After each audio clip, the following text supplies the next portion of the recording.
right before it doesn't stop immediately. It starts to go woo, woo, woo. Because you've been pushing, especially because of the interviews, I've been encouraging you to not give up, not to wane, not to become weaker in your virya.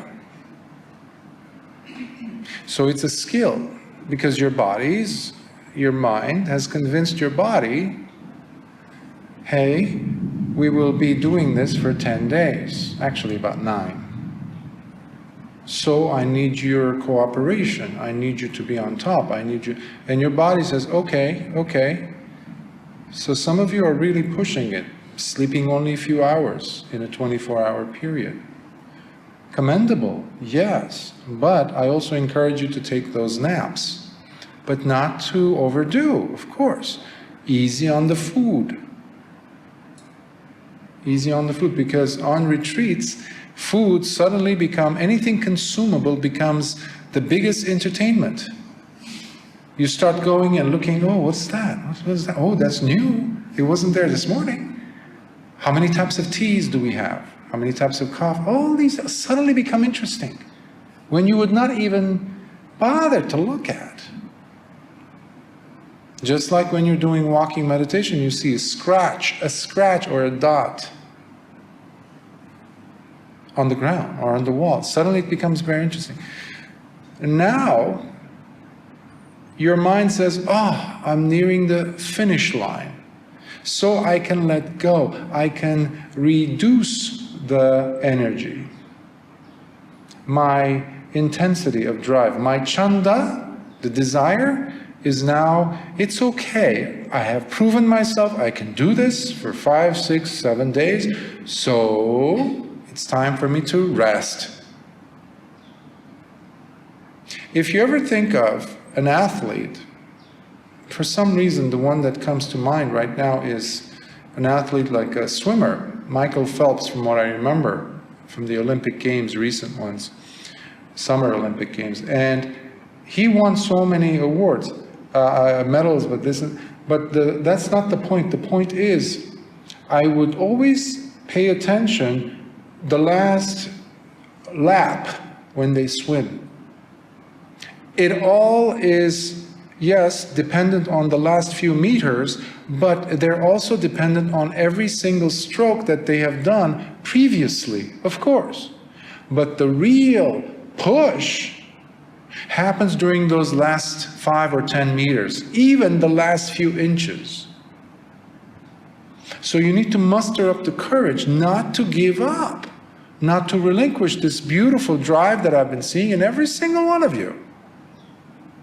Every single one of you, and that includes you, Sister Bodhi. All of you have been doing such a beautiful work. Don't relinquish, please. You need to give yourself this sense of confidence, saddha. Saddha, before it is towards Lord Buddha or the Dhamma or the Sangha, has to be towards you. The same thing with metta. Before you give it to anyone, who should you first give it to? Yes.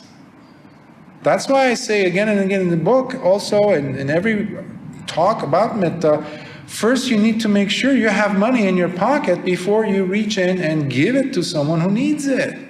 If your pocket is empty, you will have nothing to give. So, what you're doing is actually giving yourself the most wonderful things that the Dhamma could offer. Starting with forgiveness, with its okayness, generosity, love, beyond anything you've experienced possibly. And most importantly, the ability to look at yourself with fresh eyes. And seeing perhaps a different layer, a new chapter for you. Not just because of the retreat, but because of what it has allowed you, and it is allowing you to do, which is to open up a new chapter every single day after the retreat. Basically, what I'm trying to say is, you have been giving yourselves the key for a new beginning every day. You're not stuck. You're not stuck. When we talk about anatta, what is that? What is Lord Buddha trying to say? Anatta. He never cared about philosophy. But he kept on talking about the three characteristics of existence in different ways to show it to people. We have been fixated into thinking that this is this person. And it's fixed. It has its clear dimensions, and it is fixed. We talk about anatta, anicca constantly. People have been writing dissertations on this. People go on living their whole careers talking about this, monks or otherwise. But how many of them actually really understand what anicca is? Allowing yourself to turn on a new page, a new crisp, blank, beautifully white, nothing on it, page every single day is a treasure that not even the richest person on the planet possesses. That's freedom, isn't it? But you cannot have that sense of freedom unless you break this shell of an idea that you have. This is atta, person, me, myself. This is not some verbiage. These are not just words, some theory that you can add into your own lexicon of what anatta is. You must feel it in your life. And if you're having a difficulty every day to turn a new chapter for you, for yourself, in the morning, that means you are very much stuck in atta. I don't care what you think about anatta. I don't care if you can actually give a talk for 5 hours on anatta. It means nothing. Because you have a difficulty turning that page to allow yourself a new beginning. You must. What if in 5 seconds you die? You will die very much atta, becoming, grabbing, and there goes, oop, there is mom, hi mom, oh, I'm back again? I thought I was done. So true, it's there. Too bad, you're stuck. Back to samsara. You never left. There are people who actually believe they're sotapanna, sakadagamis, anagamis, but they are very much stuck in samsara. Their behaviors tell it all. Your ideas mean nothing. Nothing. Your behavior, and how content you are. How well does the Dhamma beat in your heart? I don't like these words to be poetic. They must have some significance for each of you in your own ways. And the word that keeps coming up, the feeling that keeps coming up is tolerating yourself. At least can you do that? Instead of, maybe forgiveness might be too big of a word or sentiment. Can you tolerate yourself? Can you not lie to yourself? How do I know you're lying? I can tell from the way your body moves. Your body will never lie. Your behavior will never lie. Your words, oh yeah. Even though you think you're saying the right words, you believe in them, your body will never lie, ever. Your behavior. And the Dhamma is all about behavior. People came in droves, hundreds of thousands of people came to Lord Buddha to listen. Not because of his personality, being charming.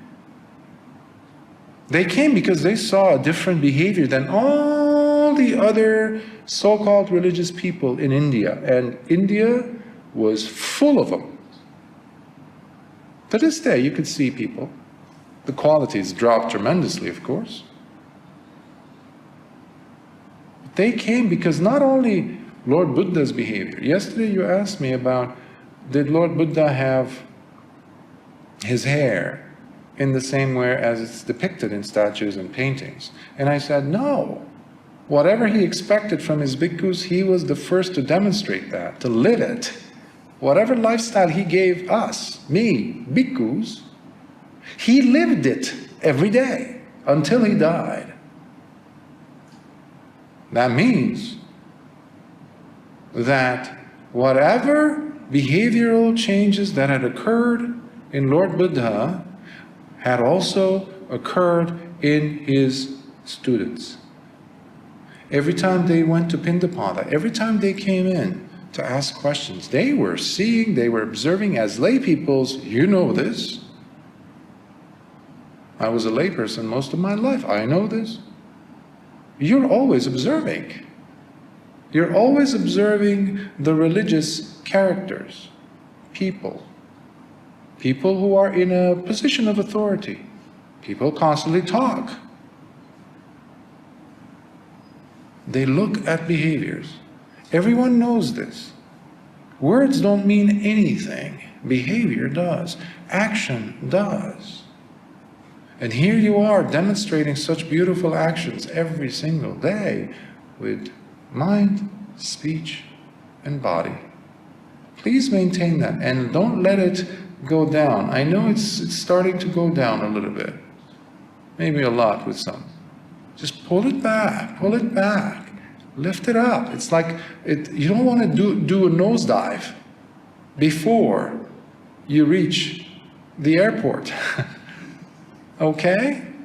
Slide, it's okay, you keep going, don't worry.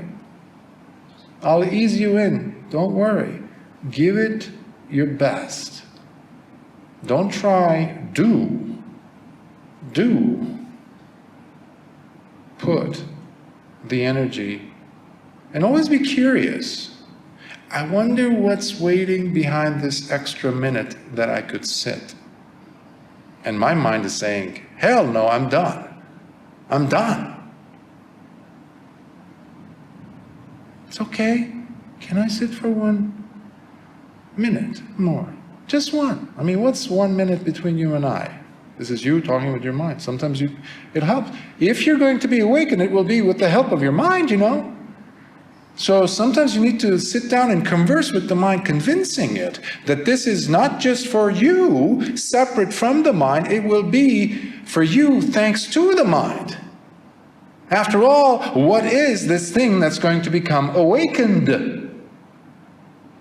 The ignorant mind will become the wise mind. The fourth radiance that I was talking about, that obscures everything else in its brilliance.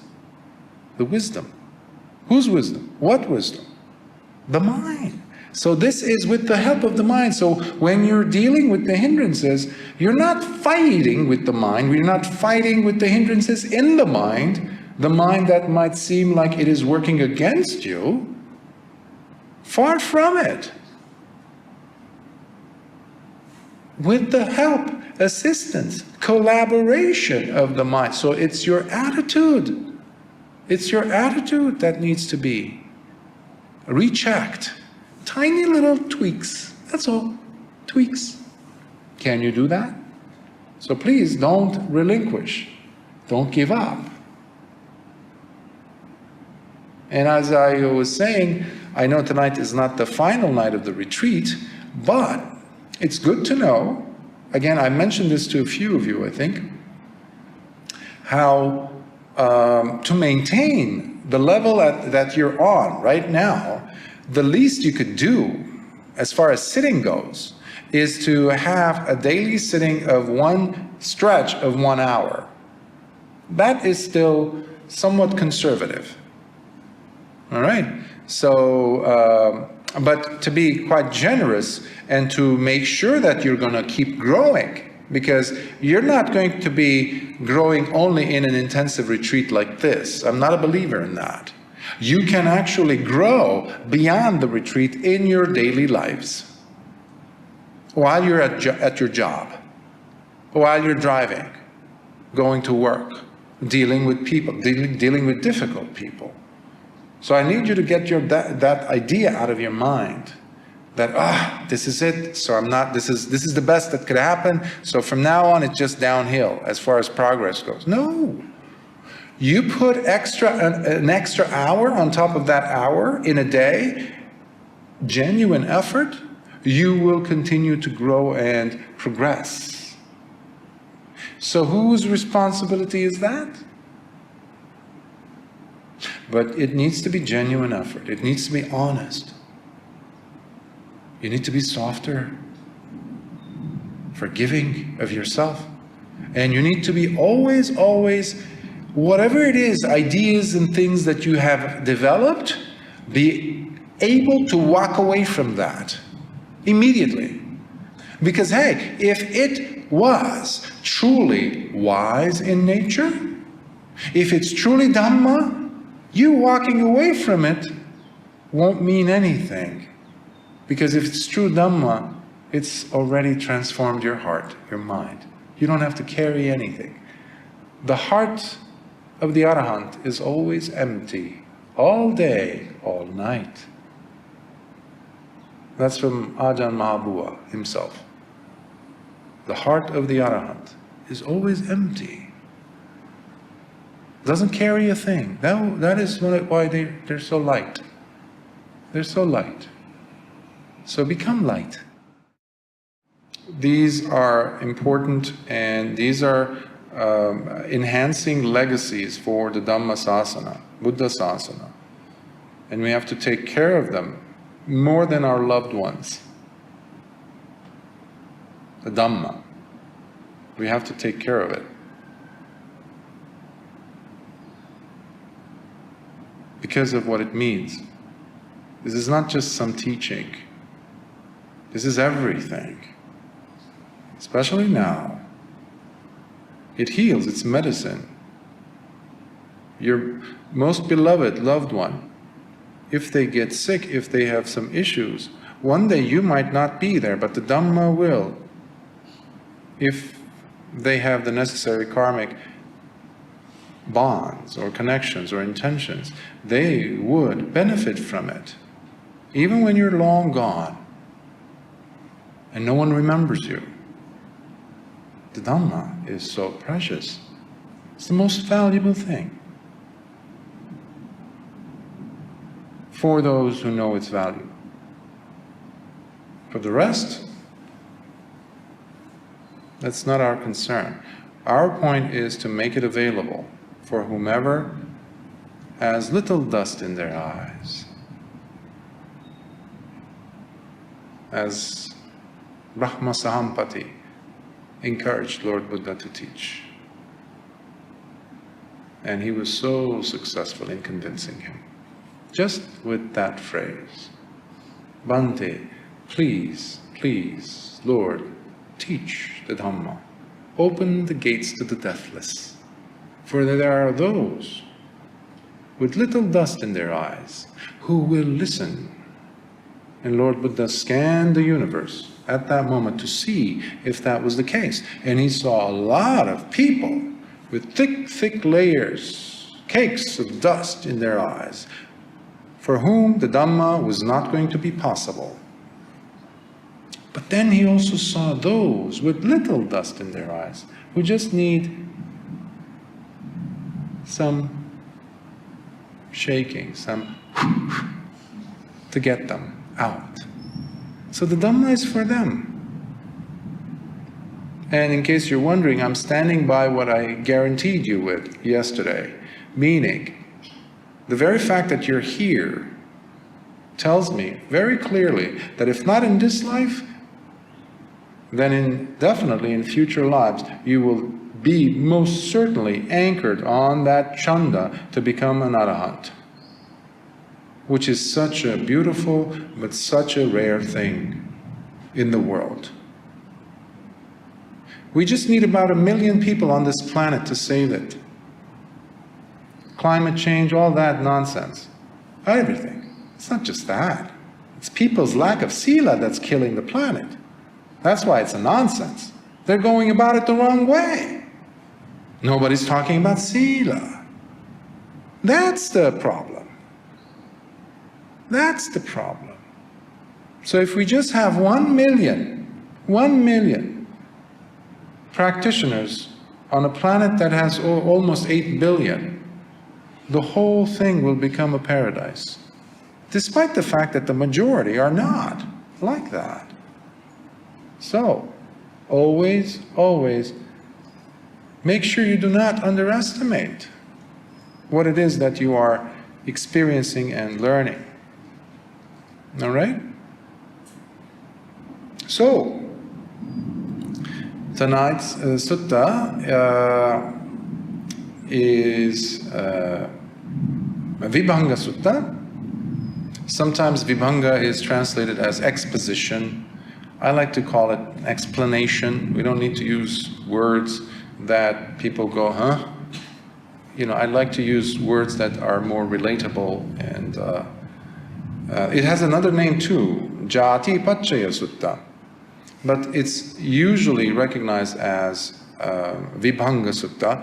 There's many suttas having similar names. If you have thousands and thousands of suttas, even in one Nikaya, like the Samyutta Nikaya, this is from the Samyutta Nikaya, the Connected Discourses, which has over 5,000 suttas. The Anguttara Nikaya has 10,000 over. So the Vibhanga Sutta, what is an explanation of? Paticca Samuppada. But I like to pick suttas that, in this case, on dependent arising, that are rather different but more direct, but presented in a way where they are more palatable, more tangible to understand, especially a difficult topic like Paticca Samuppada, which for some reason, for about 150 years, people are getting somewhat of an enjoyment to make it very complicated. Writing it, making charts. There's charts that they've done. There are charts in Burma that they've done that they keep circulating. It's like, and you look and it spins your head. And even if you had some interest in studying it, you're going to say, no, thanks. This is too much. So many people have, whether it's in Burma or other places in the Buddhist countries, people have relinquished their fervent desire to pursue and practice, obviously, the Dhamma, simply because they were told that in order for you to understand the Dhamma, you must know Paticca Samuppada, because Lord Buddha says, because they use or misquote that quote that I used yesterday, or the other day. He who sees the Dhamma sees Paticca Samuppada. He says Paticca Samuppada sees the Dhamma. Same thing. So they say, if Paticca Samuppada, which I clearly don't understand, is so complex, then forget it. I will never understand the Dhamma. And many people have walked away from practicing. They've given up hope that they too could attain even a Sotapatti stage, which is the first stage. That bears such a heavy karmic burden for those people who've complicated the Dhamma. So there's no accolades from me for all those sayadaws and people who've written these things that complicated things. The Dhamma has to be taught in a way where anyone could understand. There's a professor, was a professor at Caltech, a very well-known physicist, mathematician, Richard Feynman. And he was asked by his students, and Caltech is very prestigious. I mean, you have to really be top-notch science and math student, and really, outstanding to be able to even have your application be accepted to study there. And they have wonderful campus. I used to live walking distance from it, so I used to go walking to the campus and walk around, and it was lovely. But anyhow, he would be asked by his students, "Professor, physics, because he would present it in such a way that everyone would enjoy it. To this day, if you want, you can actually watch YouTube videos of him teaching. And he would be so dynamic in his teaching method. So one day he turns to his students and says, if you, physics graduates from Caltech, meaning that the top level of scientists in the world, JPL and NASA would just hire you like this. If you are teaching and you're a very claimed, world-renowned professor, and you cannot teach physics to your grandmother in simple words, then you're a failure as a physicist, especially as a physics professor." And he would explain, he would demonstrate what he means by this. He would explain to you very complex ideas in physics in ways that you could understand. Yeah, I get it. Even a 10-year-old would. Now, again, Dhamma is incomparable to anything out there, but we have to use tools from the mundane world. So for me, that resonates very well in how so many people have complicated the Dhamma unnecessarily, to their own detriment as well as the detriment of those who could have been on the path. They ruin their lives, in essence. So there's karma attached to this. So we have to take responsibility when we are making Dhamma available. And what kind of Dhamma? Is it real Dhamma or is it Dhamma? And if it is Dhamma, then am I really taking care of it? Like my parents would say, take care of this as if it is the pupil of your eye. It's an Armenian saying, like, you really have to protect it, cherish it. Don't let anything mess it up. So can we practice? Can we teach the Dhamma? Can we take care of the Dhamma like that? And you don't have to be teaching Dhamma per se, to be protecting it as if it's the pupil of your eye. Your practice, how you practice the Dhamma in your life, how you approach the Dhamma, are you approaching it with that much reverence? Like if you're parents and you had a baby, and you're looking at your baby, when a baby is born, the front part of the skull is soft, right? And I remember my younger brother, also my nieces and nephews, when they were born, I would just be extremely careful not to touch that. And I would just look, because it would be darker slightly if they're bald. And you're so careful. And even later on, when they grow up slightly, and you go and see them in their crib, you sometimes want to lean in and kiss them on their head. How do you do that? Roughly? Abruptly? Noisily? Or with extreme caution and tenderness? That is how we need to be protective of the Dhamma. It's more valuable than your own parents. It's more valuable than your own children, or any loved one you've ever had, or would want to have. That is the attitude that we need to have towards Dhamma, because it is life-giving. If you've seen anything worthwhile on this retreat, anything beautiful that you've experienced, it was because of the Dhamma. Nothing else. Nothing else. Nothing related to a person.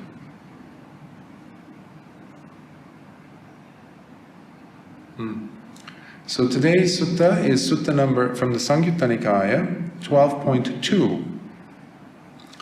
Sometimes it's 12.20, because you will have in Samyutta Nikaya sometimes within the same grouping, like this one is Nidana Vagga, which is really a big group of suttas dedicated on the theme of causation. Nidana means causation, another word for causation. So 12.2, it is the Vibhanga Sutta, in English, an explanation.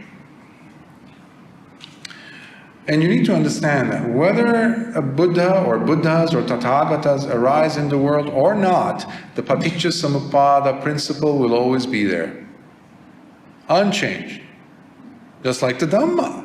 Whether there was a Lord Buddha or not, doesn't matter. There's always Dhamma. The teachings will be lost, definitely will be lost. And that's one of the criteria for a Buddha to appear, by the way. There should not be any Four Noble Truths, any hints of it anywhere left. That's one of the requirements that necessitate the appearance of a Buddha. So here we look at the Paticca Samuppada again in a different way, actually from the reverse order. So I like to change it so you have different perspectives. So it shows us how eventually we get to the point where we see how ignorance arose or suffering arose. So let's begin. Once, while staying at Savatthi, the Blessed One addressed the bhikkhus by saying, "Bhikkhus, I will teach you the doctrine of dependent arising, and I will explain it for you. Listen carefully to what I shall say and attend closely. I will now speak." "Yes, Bhante," the bhikkhus replied. The Blessed One said this. "And what, bhikkhus, is dependent arising, Paticca Samuppada? In the presence of ignorance, as their condition, habitual tendencies arise. In the presence of habitual tendencies, if you recall, are the sankharas. I don't use volitional formations. Sankharas. In the presence of habitual tendencies, as its condition, sense awareness arises. I don't use the word consciousness because it's very confusing. Sense awareness. I use that for vijnana. That's what it is. Sense awareness arises. In the presence of sense awareness, as their condition, mentality and materiality arise. Nama-rupa. In the presence of mentality and materiality, as their condition, the six sense bases arise. Salayatana. In the presence of the six sense bases, as its condition, contact arises. Phassa. In the presence of contact, as its condition, feeling arises. Vedana. In the presence of feeling as its condition, craving arises. Tanha. In the presence of craving as its condition, grabbing arises. Upadana. In the presence of grabbing as its condition, becoming arises. Bhava. In the presence of becoming as its condition, rebirth arises. Jati. And in the presence of rebirth as their condition, aging and death, grieving, wailing, distress, torment, depression, and anguish arise. Thus, this whole accumulation of suffering arises. So whether there's a Buddha or not, whether you are in transition between lives or not, this is taking place, unchanging. This will always be there. Always.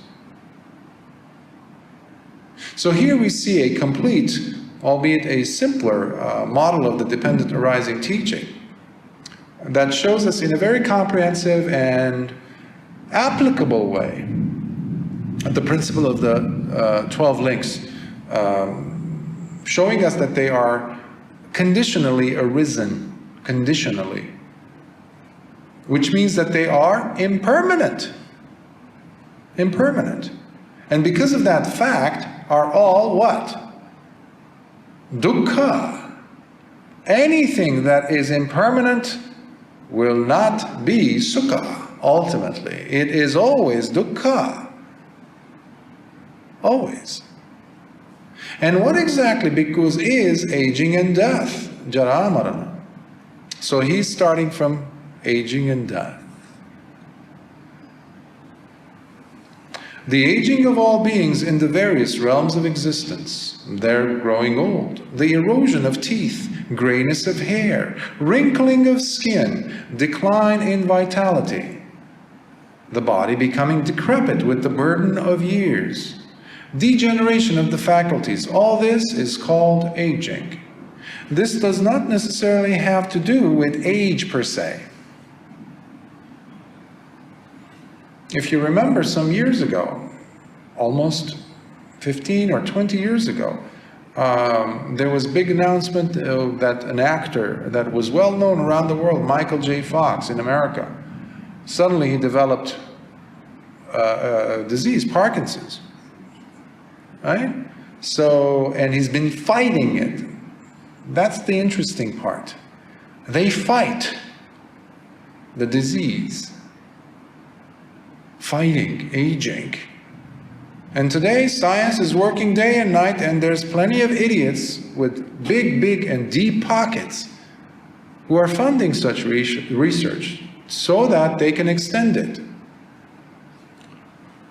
Some people who have died without the technology being in hand, they said, okay, put me in the cryogenics, freeze my body with liquid nitrogen. There's entire corporations dedicated to that service where they're not allowed to divulge, tell you of their clientele list.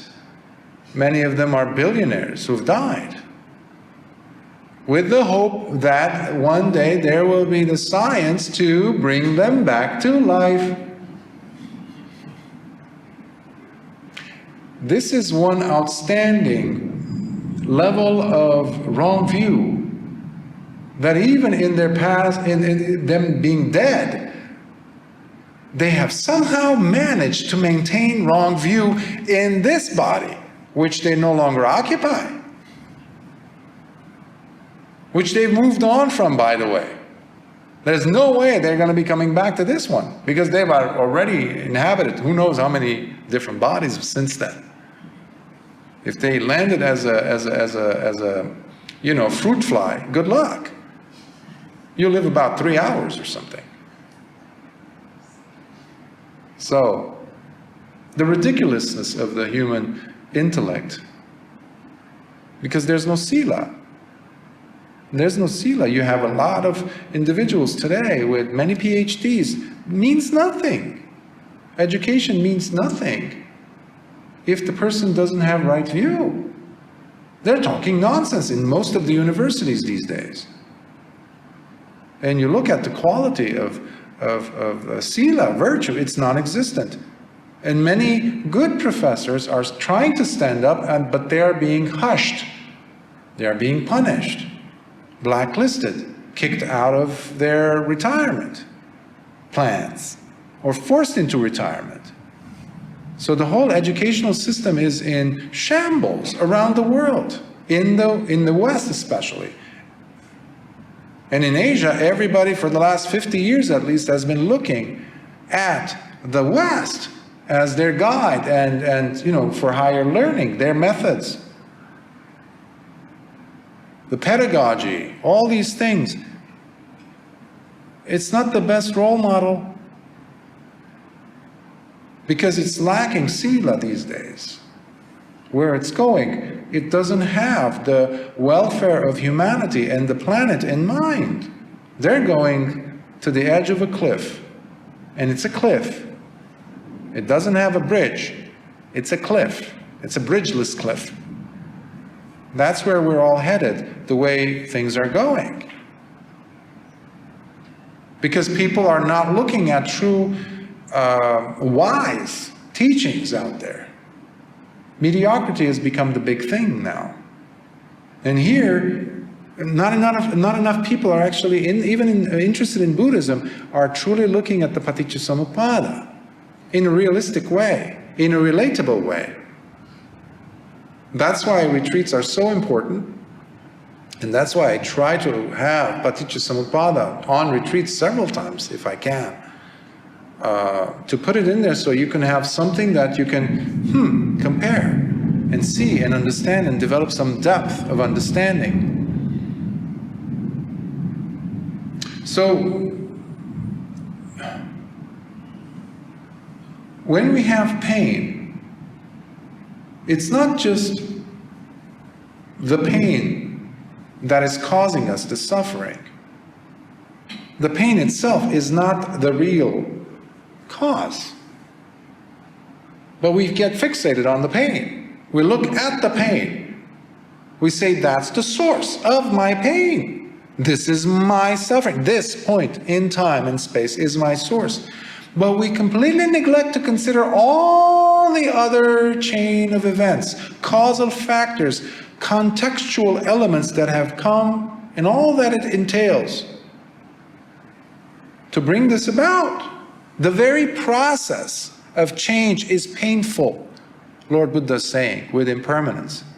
The very process of change is painful. You're looking at the Bodhi tree. This Bodhi tree, the one that's closest to us. When I first came here, the first week, I noticed that the leaves were turning brown, and it was it was actually, the leaves were dropping. Some of you are nodding, you also saw it, and I was I was not happy about that. The other Bodhi tree was doing fine. And then after about 3 weeks or so, or a month or so, it started to bloom. But it did something to the viewers, to those who were observing this. It hurt us.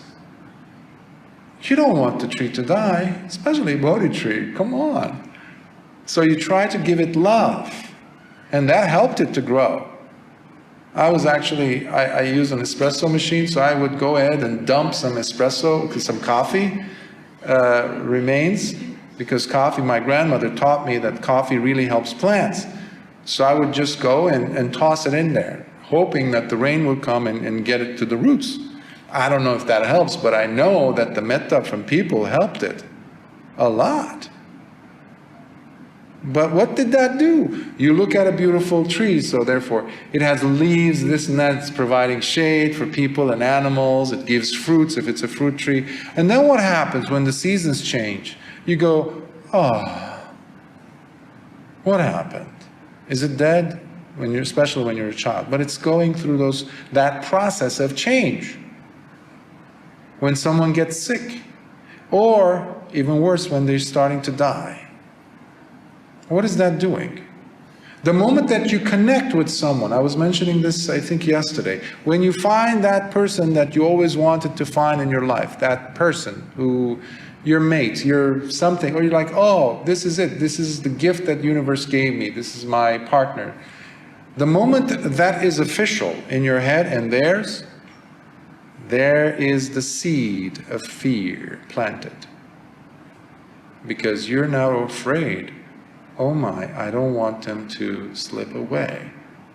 Well, the very fact that you put that spoke, that nail, that flag into the soil and said, this is mine, this is what I want, a flag that is placed in the water, in the river, called anicca, what do you expect to happen?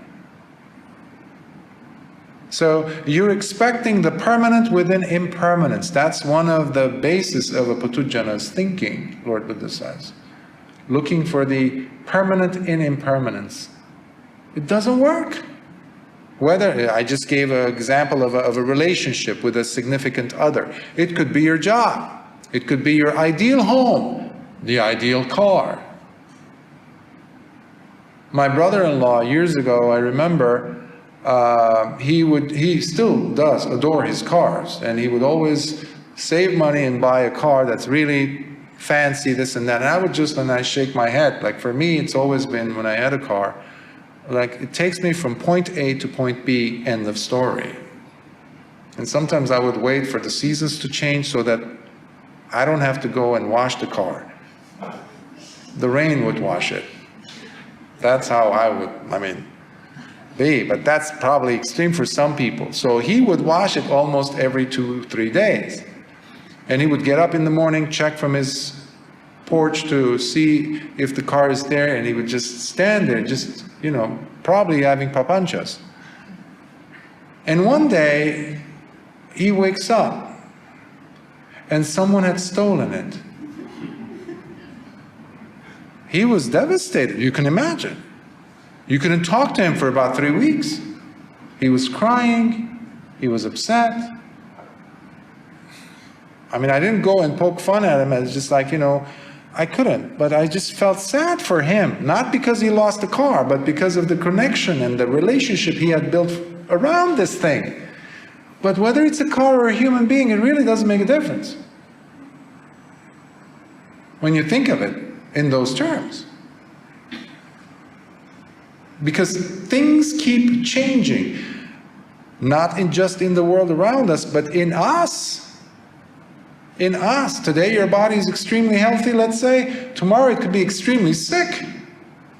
You don't hold control over that.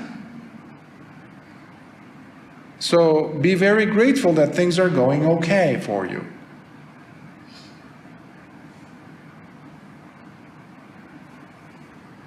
Things just keep changing. So that's what he's talking about in this link. The passing away of all beings in the various realms of existence, their mortality, the breakup of their bodies, the coming to an end, perishability, impending death, completion of their time, the breakup of the aggregates, the laying down of the carcass. This is called death. So first he explained aging, then he started jara, and now he explained marana, or death. What is it? So that no one actually will misconstrue what he's talking about. People are people. He's spilling it out in detail, dropping the carcass, being done with this body. That's death, he's saying. Therefore, these processes of both aging and death are together called aging and death. And what bhikkhus is rebirth, jati? The birth of beings in the various realms of existence, their rebirth process, the descent into a womb, the composition of the new body. Because when you are reborn or reappear in a heavenly realm or in the hell realms, you don't go through a womb. But nevertheless, Lord Buddha is calling that rebirth. It's jati in either way. The manifestation, the composition of the new body, the manifestation of the aggregates, the obtaining of the sense bases. All this is called rebirth. And you must remember that it could never be the case where birth somehow would not lead to death. It could never be the case where it is otherwise. If there's birth, that is. If there's birth, there most certainly will be death. Inescapable. That's why so many people talk about Nibbana as the deathless, but you also have to understand it is the birthless. That's even more important, because by the end of that life, the Arahant will die. But he definitely, or she definitely, will not be reborn in any realm. There's no birth. Done. Mission accomplished. And what bhikkhus is becoming? Bhava. There are these three states of becoming. Becoming into the sensual realms, kama loka. Becoming into the form realms, rupa loka. And becoming into the formless realms, arupa loka. This is called becoming. And what he's talking about are the 31 layers of existence, Buddhist cosmology, if you will, where we have the kama loka are realms. There's several, 16 I think, and more than that. And they involve the senses. So you're seeking pleasure, sensual pleasure. But if you're in the lower realms, you have more possibility for painful sensations. You feel it in whatever body that birth will give you. If you're an animal, for example, or a human. And obviously human beings also are in the Kama Loka realm, within that range. And then you have over 10 realms above us, devas, who are in the Kama realms. That's why they really enjoy pleasure. They love it. And that's why it's very dangerous to be reborn in the Deva realm. Even though many bhikkhus might have actually encouraged you to be reborn in the Deva realm, that's actually the worst thing you could ever hope for as a Buddhist. Because you have every possibility to walk away from whatever Dhamma you've ever seen, heard, or experienced. Because they're that powerful. You think sensuality in this body of yours is big, it has been tempting? It's nothing compared to some of the Deva realms. You think your sense of smell is very, you've smelled everything out there that's beautiful? Oh no, you haven't. It's so mesmerizing, it's so attractive that a person can be sucked in and be lost. Be lost in those pleasures. And then, because most of the devas, if not all, when they die, unless they have the Dhamma established in their hearts, will die sudden deaths. Even though as a deva, especially if you're like in a ruling position like Sakka or Indra, there's some signs that you get. For example, there's a bead of sweat that appears for the first time. As a deva, you don't sweat, especially someone of his level in Tavatim Sahiba. And gray hair doesn't exist until the moments before death. Wrinkles don't exist. The body doesn't smell. Remember I told you that they will be about, I think, 700 miles away from human beings. They cannot tolerate human smell. Devas. We stink for them. Because they smell, they have such a refined olfactory nerves, I guess, for devas. But that's just the smell I'm talking about. The sights, think of the most beautiful sights you've ever seen or seen in a video or a movie or a picture. It's nothing. It's nothing compared to what they see. So, if you're not established in the Dhamma and you are reborn in there, now you can begin to understand the panic that bhikkhu experienced when he died in his chankama and landed at the footsteps at the gate of his palace as a deva. Because he was panicking, he was afraid that, what did I do? Why am I here? Who are these women coming at me? Which, by the way, any other person in his position might have said, yes, to. So, please don't wish for a Deva realm rebirth.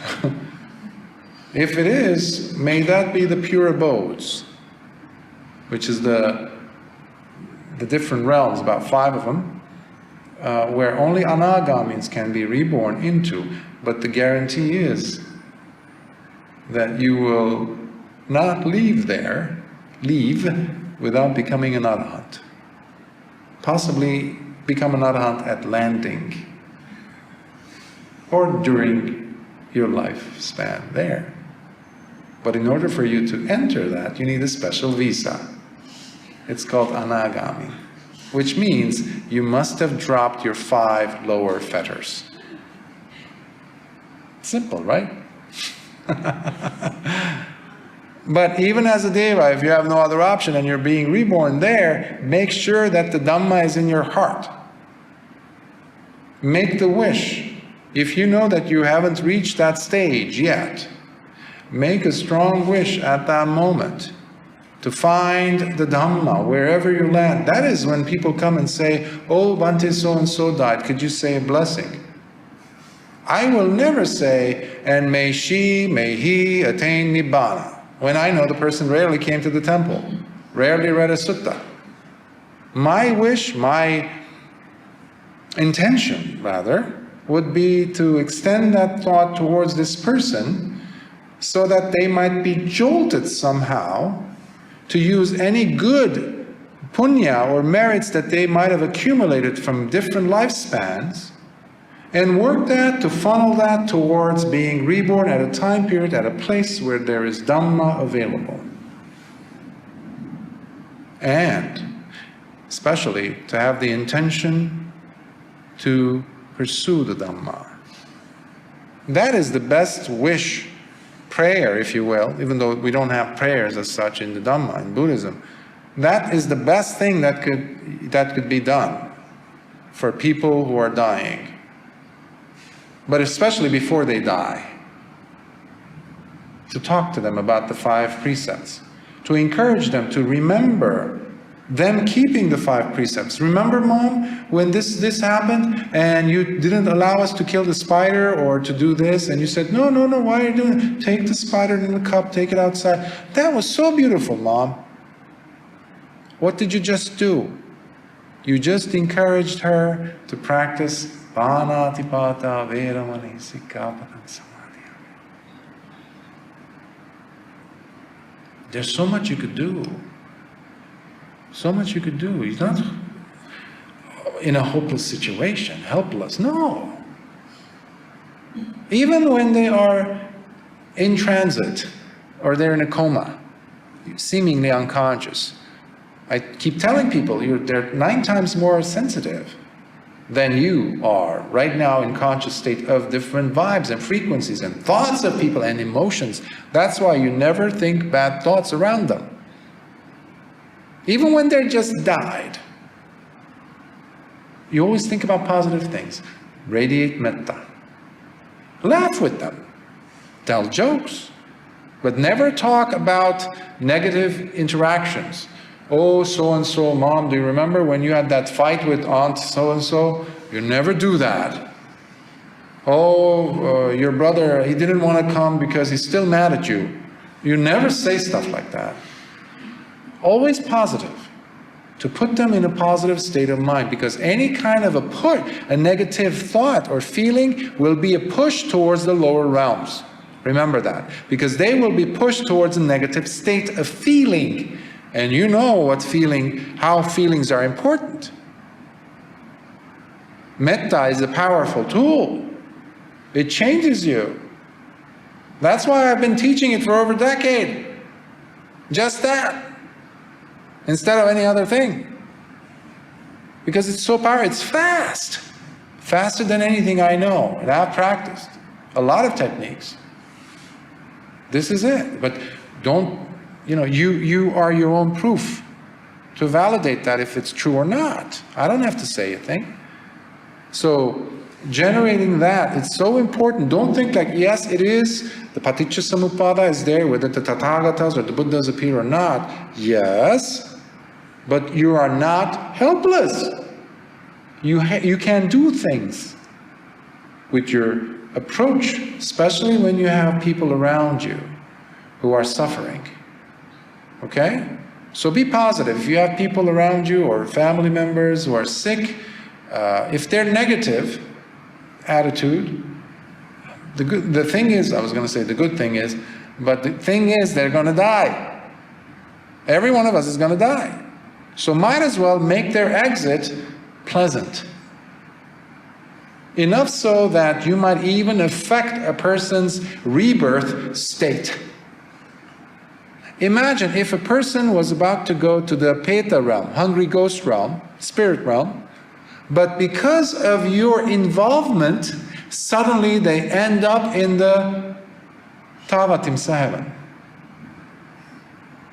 Or in the Chatu Maharajika, the 4 great kings realm. You can.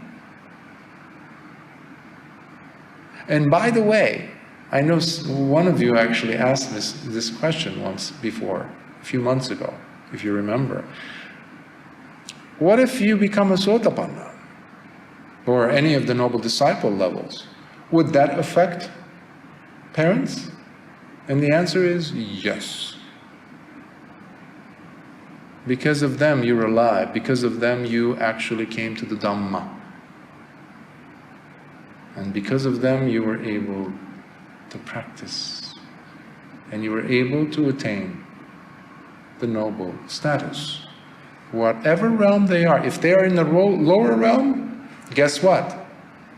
Even in hell, that would affect, because the power of parents who have given you life in this life, and you're attaining it in this life, jolts.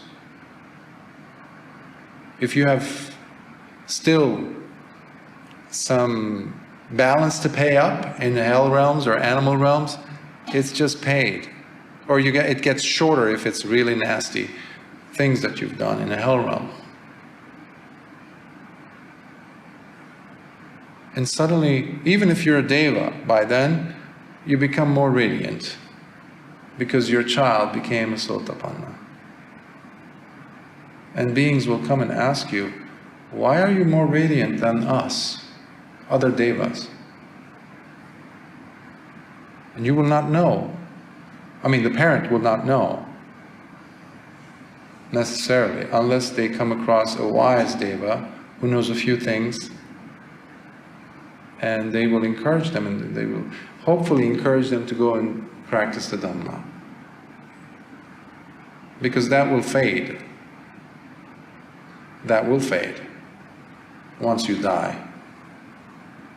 So it's work that is necessary to be done by each individual.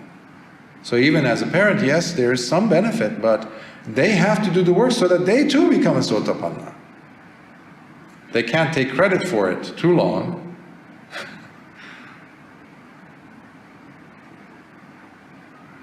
So, if there's birth, there will always, always, always be death. And death always involves some level of suffering.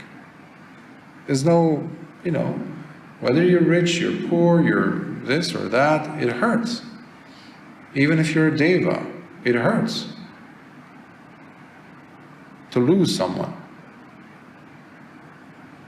And what bhikkhus is becoming, bhava. I just mentioned, I read that, okay. And what bhikkhus is grabbing, upadana. There are these 4 types of grabbing. Grabbing onto sensual pleasures, grabbing onto views, grabbing onto rites and rituals, and grabbing onto the belief in a substantial self, sakkaya ditthi. This is called grabbing. So you see, they're quite similar to the fetters, sangyojana, right? The first 3. But you need to also think about how upadana, or grabbing, usually translated as grasping or clinging. I like the grabbing, as I mentioned, because it's more true to the actual action, that it involves. Because it comes to the apex. The grabbing part, the action of grabbing comes to its highest point in the form of panchupadana khandha. The 5 aggregates that we call, the 5 grabbing aggregates, the thing that makes you say, this is my body. Me, my personality, my views, my opinions, who's mine? If you don't have pancha upadana khandha, you will not be able to say that, because it's dissolving. When a person becomes truly a sotapanna, it is coming apart. It's like something that, you could use wax as glue sometimes. You can put things together, and there's like paper mache and other types of statuettes and things that people would make with wax. But put that next to a heat source or a heater. Slowly, slowly, what happens? The wax melts. And the things, what happen, that are attached to it, start falling off. Poop, poop, slide. That's what happens when a person becomes a sotapanna. It's coming apart. Even though we say sakkaya ditthi drops, it doesn't fully drop. The sense of self it's still there, because you're like, the example that I've given in the past, it still works, is imagine the mercury filled, or the lead that you put in your, fillings, tooth fillings. If you have a cavity, you go to the dentist and they put that metal filling, and if you've been wearing, it's been there for 20 years, 30 years, 40 years, and then you go to a dentist and he says, or she says, let's remove that. We have the new technology and we'll put porcelain. And plus, mercury, it's poisonous. Let's remove that. And you remove it. Try as the dentist may do, we may try to remove the stains, they will stay. Even though there's not any mercury left. They swear by it. There's porcelain now filled. But it still has the stain of the mercury on the tooth. It's similar like that. The sense of self, it's like, but there isn't attachment to it. That's why it's life transforming, it changes it. The person has passed the point of no return. That's why they will never be reborn in the 4 lower realms. Impossible, if they're true Sotapannas. Sometimes students can actually fake it. I've been faked before by answers and things, like when I've been asking them this and that. Sometimes I've had that situation where they might have talked with this person, that person, this person, this person, that person. They never expressed it. They never actually experienced it. So what happens is they read on it so much that when the teacher is asking this and that, and when a student comes to the teacher, everybody's in their best behavior. I don't care how old a person is. I've always noticed this. People are in their best behavior. So the teacher only sees you then in that time, and they're asking you a series of questions, yes. But if you've done a lot of research and you're giving them the right answers, the teacher might say, okay, you're a Sotapanna. Fine, go home. Continue practicing. Okay? It doesn't make anything happen for the teacher. But the person has to deal with that. Because now they're fighting with themselves. Am I a Sotapanna? Am I not? Am I not? Because I'm doing these things and I'm not supposed to. Why is this so? I'm not a Sotapanna. But they're fighting unnecessarily. Why don't you go ahead and work on it until you really become a Sotapanna? Who cares about the title? Who cares? If you are, good on you. You won't need anyone's confirmation. You won't. Because people keep asking me, what do you think, Bhante, am I Sotapanna?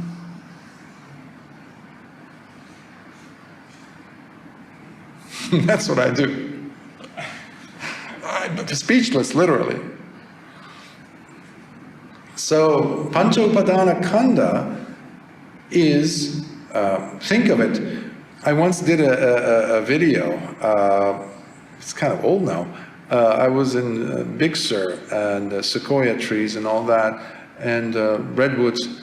So I couldn't resist, but I saw some twigs in the forest as I was walking, and I just felt the need, because aggregates, khanda, when you think of it in Pali, they're standing for sticks. Sticks. In Old English, it's called faggots. All right, we don't use that word now for sticks, but I saw these sticks on the ground, so I got them standing against each other.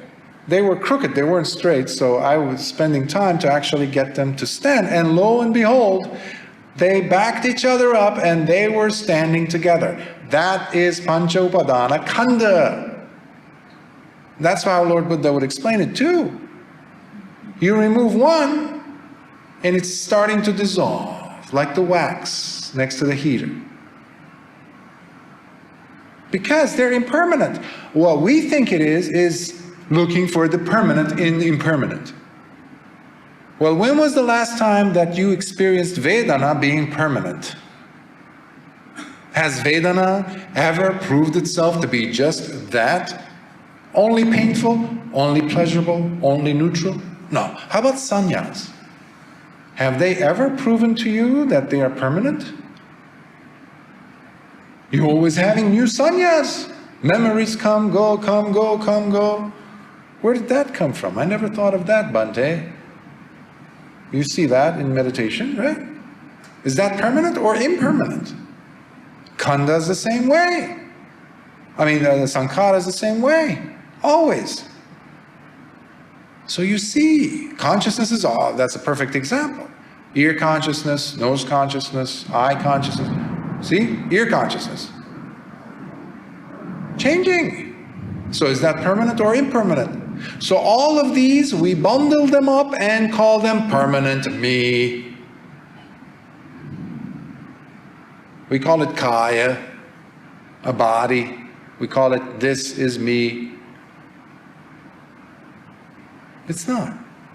So when you think about these things, so when you explore Paticca Samuppada in this way and make it more understandable, relatable, something that you can, yeah, the thunderstorm, the sound, okay, that's consciousness, sense awareness, okay. Yeah, it's impermanent because it's not happening now. But why am I? So now slowly, it makes sense. So there's nothing substantive, substantial, for you to be calling it substantive or substantial, permanent, fixed. No one really to get insulted, because the person might have insulted you, but that was 5 seconds ago.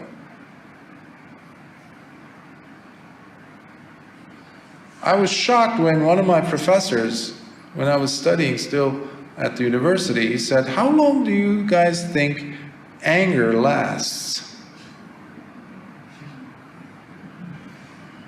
Truly, scientifically, under experimentation. Everybody gave a different answer.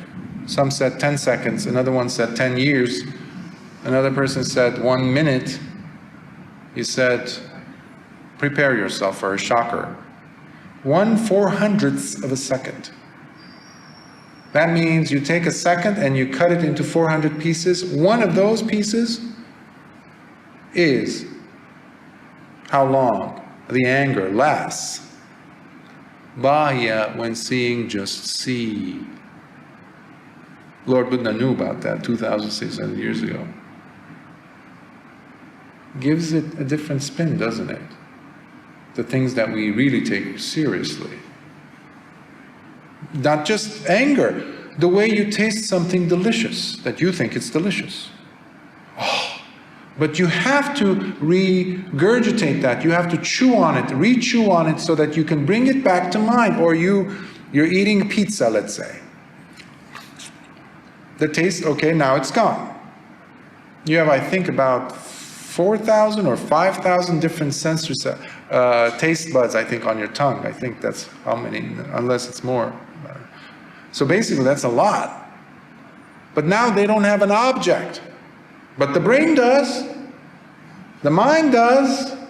That is the problem child. That is the troublemaker. The taste buds are done. They're like, there's nothing for me to chew on or to taste. And it says, the mind says, yeah, it was delicious. Yeah, let's reach over for another slice. Let's stuff our face with that. Okay. Now you're retasting it, but it's not the same. It's changing, but you're creating a link. You're creating a story.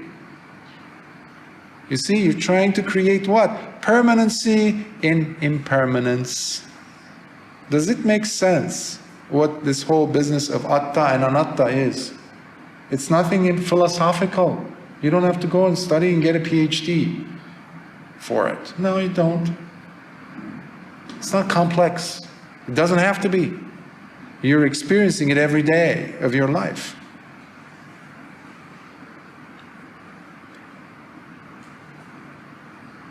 And what bhikkhus is craving? Tanha.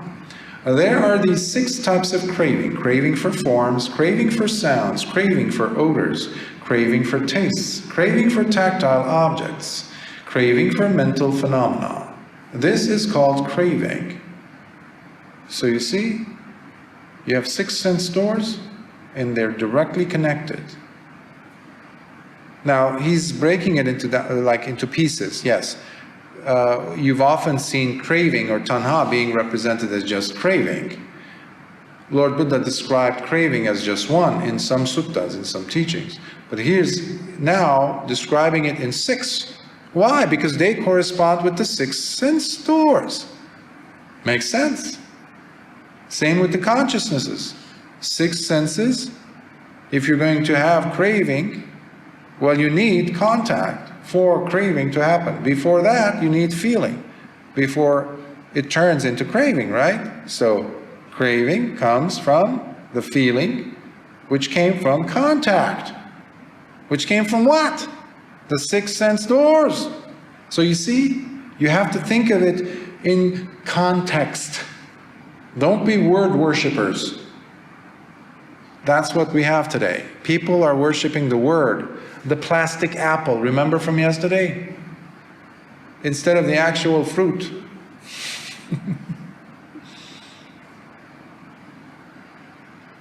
And what bhikkhus is feeling Vedana?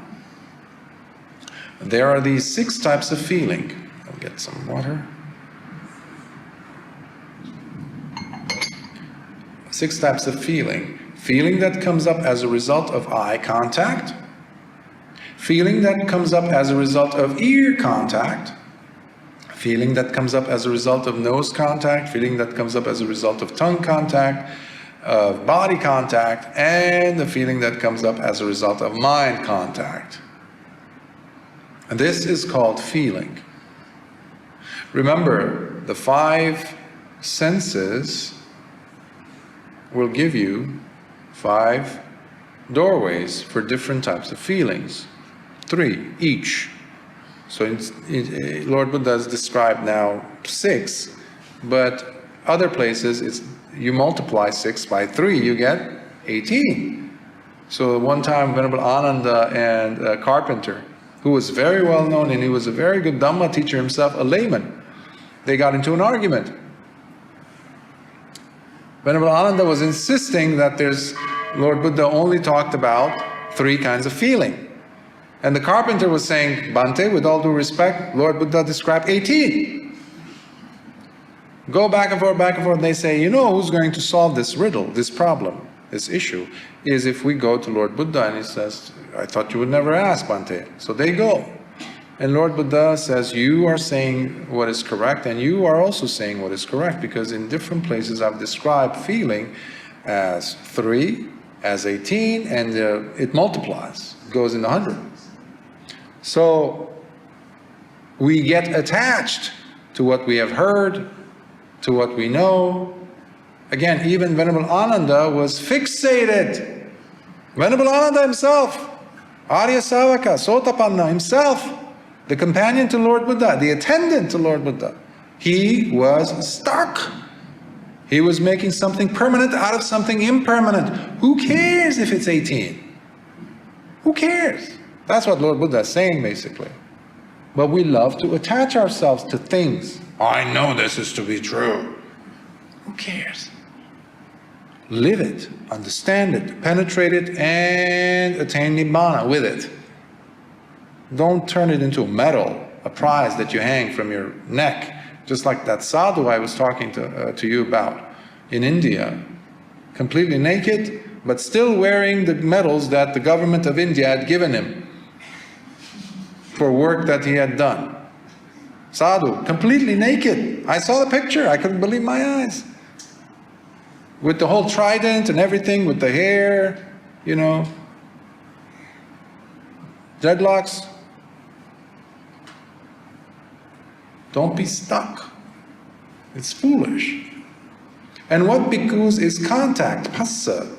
There are these 6 types of contact: eye contact, ear contact, nose contact, tongue contact, body contact, mind contact. This is called contact.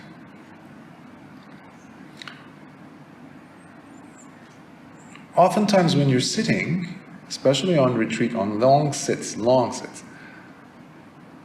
it would feel like something's happening to the body, something's crawling. Like yesterday we went to the park in nature, we were sitting there, before we were interrupted, rudely, mind you. You were sitting and you saw ants Sometimes, actually, I saw some types of ants that I'd never seen before. And I used to teach biology. And I was like, that was interesting.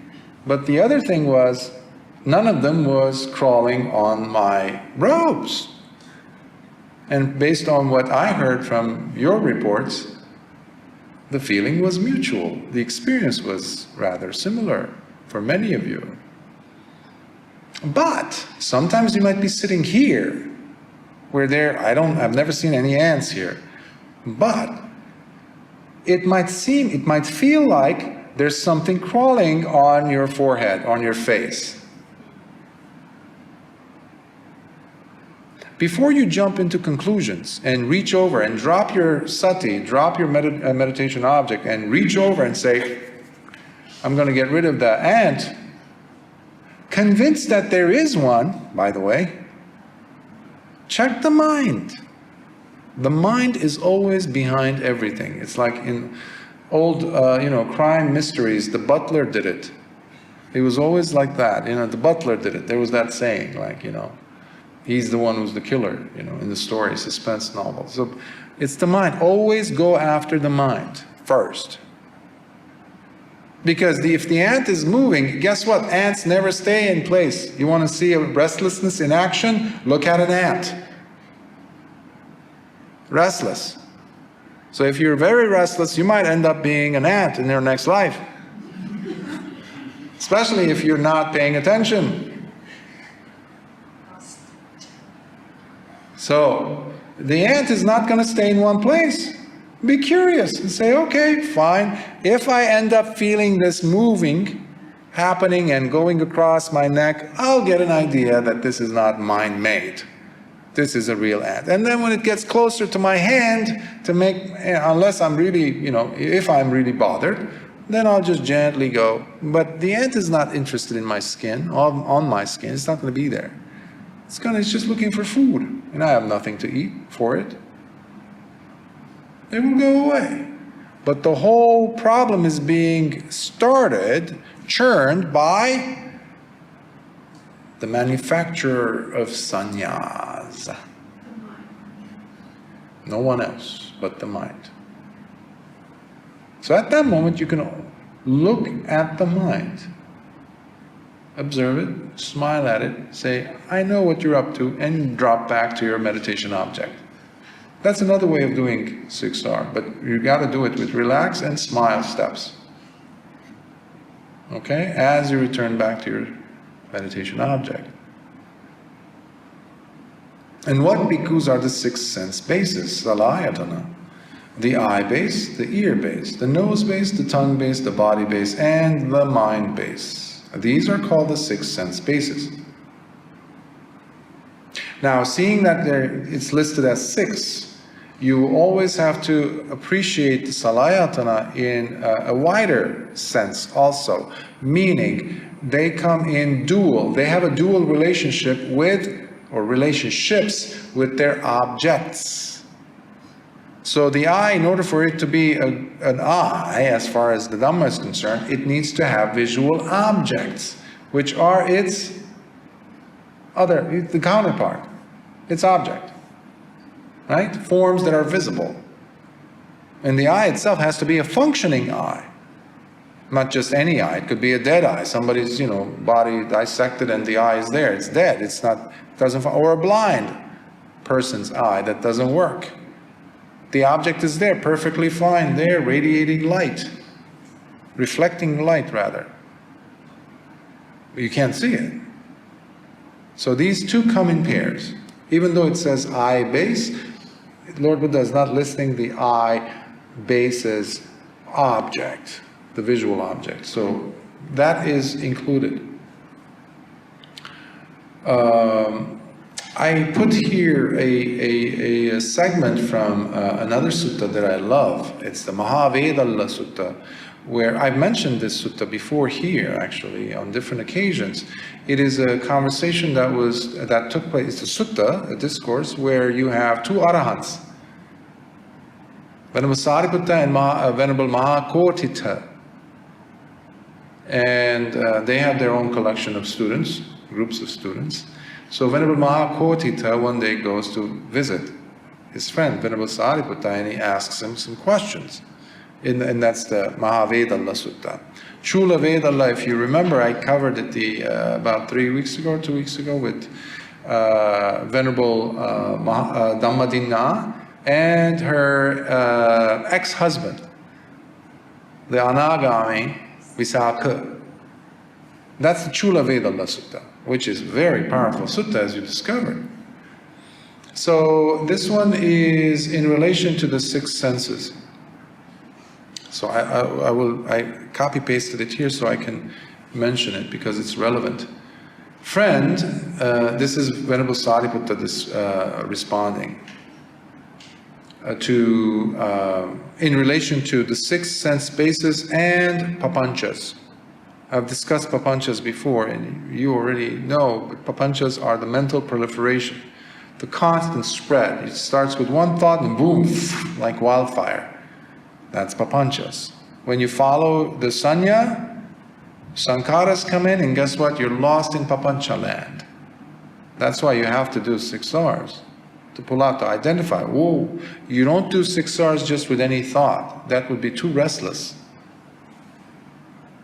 You see the thought, you don't engage with it, you ignore it, and it just drops, it goes away. But there are those hindrances that will stick because you have some attachment or you lost your sati for some time. Those will be merging with the sankharas soon enough, and now you are weaving story after story. That, or those, are what we call papanchas.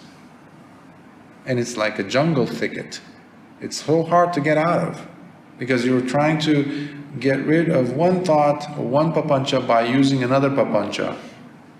How's that going to work? It's not. So he says, friend, as far as the 6 sense spheres reach, that far the proliferation reaches. So however far your 6 senses go, you've given them rein, you've given them allowance, that is how far the papanchas will take you.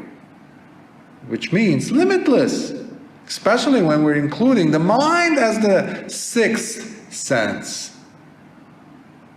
It's not just the 5 senses. As far as the proliferation reaches, that far the 6 sense spheres reach. They are mutually inclusive, related. Friend, with the total cessation of the 6 sense spheres, proliferation ceases. Proliferation pacifies. That's what we call nippapancha, or papancha nirodha, the ending of papanchas, which is another word for nibbana, by the way. Remember from the, I think it was the first night I covered Anuruddha Maha Vitakka Sutta, Anuruddha and the Thoughts of a Great Man. In it, Lord Buddha came to teach the 8th thought of a great man, and that was, this path is for someone who delights in no longer having papanchas, nippapancha. So if you're meditating, but you still are in love, very much in love with having thoughts and constructing thoughts and having debates in your head, and this theory is right, that theory is wrong, you are very much neck or head deep in papanchas. Don't fool yourself. That's why the teacher will shake you from your papanchas. And you will hate the teacher for it, because the teacher is trying to use the bleach of wisdom to tear you from your papanchas. Sometimes unsuccessfully. With some people, that happens, eh? You can't reach everyone. So, papancha nirodha, that's a term.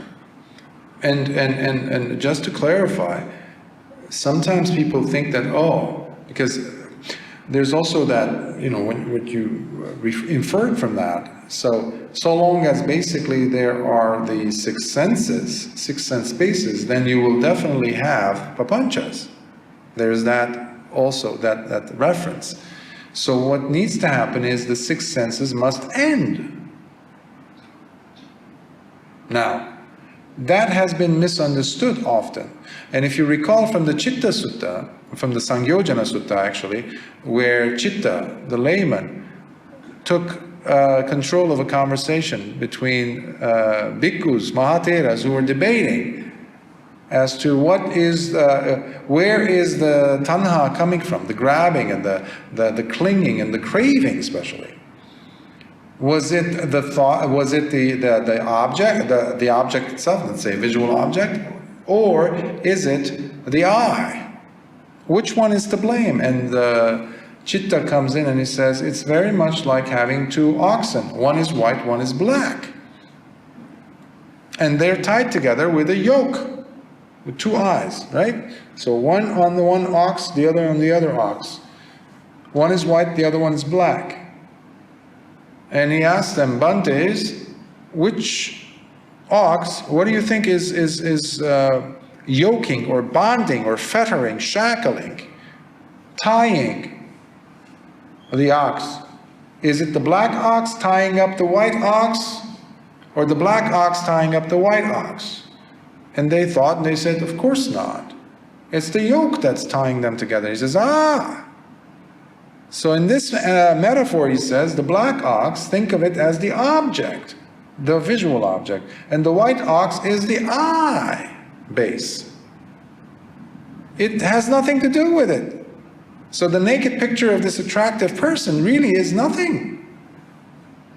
Has nothing to do with it. It's your sensual ideation and attachment. That's the yoke. That's the sensual, lustful thoughts that you're having, lingering on that, carrying it with you, sometimes even to your dreams, is what the problem is. So that's what Chitta was saying. So I just wanted to clarify, because when a person becomes an arhat, it's not like they stop seeing and hearing and tasting. No. When they say the ending of the six senses, they're talking about the ending of the yoke. The ox, the white ox and the black ox are free to do whatever they want. So, when seeing, just see. Remember from the Kumopama Sutta, the tortoise discourse I gave a few months ago, here. I've covered so many suttas here. It's so good. So you need to listen to them, or there's. By the way, I put them on. There's the PDF versions of all these suttas to the best of my ability. I posted them on the website mindrelease.com in the Pali Sutta section. They're all there. You can just print them out. So the Kumopama Sutta, where Lord Buddha says, "Become the tortoise." Remember that? The tortoise. Pull your limbs in.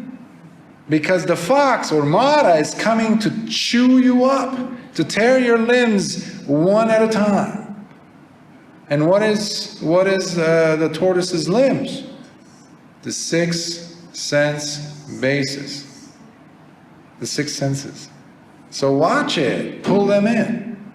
When you're hearing something, or when you're smelling something seductive, when you're watching something that turns all of a sudden seductive, and you know that you've had an issue with that. Don't go dwelling on it. Don't keep looking at it if you're mesmerized by, let's say, the opposite sex. Don't look for things. Watch your mind. What are you doing? What are you doing? Ask yourself. Ask your mind. And then, because if you just close an eye here, and then, I mean, metaphorically speaking, as just, it's nothing, it's just one picture, it's one thing, one video, one this, or associating with individuals whom you find attractive. And let's say you spend time with them, a lot of hours, daily. What do you think that's going to do to your six senses? The tortoise's limbs are out. Sooner or later, something's going to happen that you're going to regret. And sila is broken. That's how people break precepts. That's how people ruin their, sometimes careers, sometimes their marriages, sometimes their relationships, but most importantly, lose respect, deep respect towards themselves. Because they have broken that trust with themselves first. The protection is gone. So the Dhamma is life. Life is Dhamma. So it's not just, oh, let's become arahants thing. No. It also has a bearing on your life. The quality of your life has to improve. Otherwise, it's not Dhamma, I'm sorry. So sati and sampajanya are number one. They need to be, they're twins, right? So sati, and you're always alert, what is your body doing? Where are your hands? Where are your eyes? Sometimes, you're sitting somewhere and it's like frozen. Your eyes are frozen, right? You're not looking at anything. You're just sitting, but you don't care about, you're not very attentive as to what it is in the direction of what it is that you're looking at. So if you're surrounded by people or something like that, and you're sitting like that, minding your own business, you have to also have sampajanya to consider which direction am I looking at. There might be a person, someone of the opposite sex, sitting across from you. And maybe they're in a certain position, or maybe they're with someone else. You have no ulterior reasons. There's no reason. You're just sitting there and your eyes are just like, glazed, and you're just like looking there. There's no intention. You have to be mindful. You might get in trouble. Or you might attract unwanted attention. The other person smiles, they come over, things like that. And all of a sudden you're like, well, what's happening? Especially for a bhikkhu. That's a real no-no. We have to be extremely cautious. Extremely aware. That's why we have rules. Because not everyone came, with the sati and sampajanya out of the factory. So you have to pull all your limbs inwards. Because the fox, or the world, Mara, is always there with sharp fangs, wanting to devour us, ruthlessly. So don't lean on anything. Not even your thoughts and ideas about the Dhamma. Not even those. So when you're seeing, just see. Just witness and know the scene. Without adding your commentary to it. Because we love our commentaries, don't we? We love them.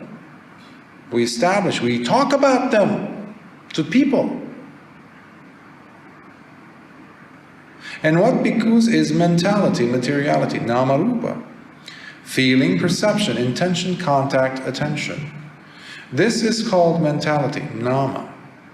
The four great primary elements and the form derived from the four great elements, this is called form. Therefore, other places it's called whatever we get from both mother and father. The sperm and an egg. Sometimes that's also how Lord Buddha doesn't say sperm and an egg, but whatever is received from both parents. That's, in this case, in this sutta, it's not listed, but it's inferred. Therefore, these two groups comprising both mental and physical processes are together called mentality, materiality. And what bhikkhus is sense awareness, vijnana. There are these 6 types of sense awareness. Eye sense awareness, ear sense awareness, nose. I'm not using the word consciousness, okay?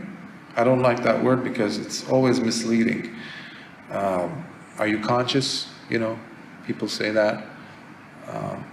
So nose sense awareness, tongue sense awareness, body sense awareness, mind sense awareness. This is called sense awareness. In reality, when you look at it, the result, the outcome of the interdependency of these links, especially when it comes to the relationship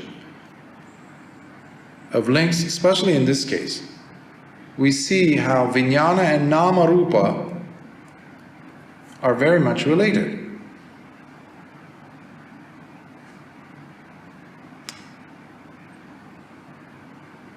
One is a substrate to each other. Remember the image I was talking about, the 5 aggregates? You can take actually 2 sticks.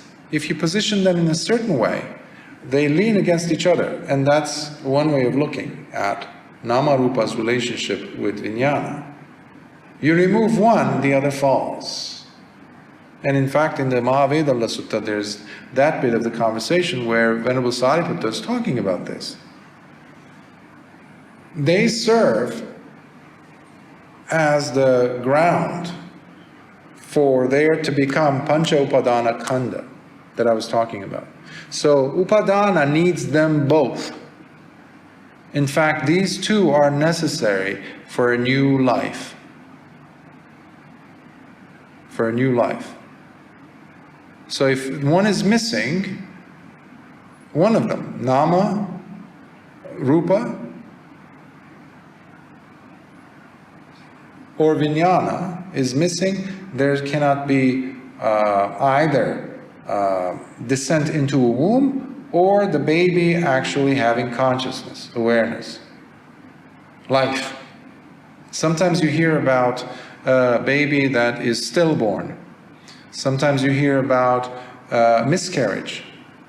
The baby comes out dead, stillborn. So what happened? Both ingredients, Namarupa and Vijnana, did not come together. One of them was missing, and that has everything to do with, obviously, the intention, the volition, the cetana, and the drive to be reborn. So there's so many different levels and so many different contextual elements included in this. But we want simple answers. We think in a linear fashion. That's the problem with us. Lord Buddha was the only person who would have all the information, all the understanding rather, to explain the details of this function, the function of this.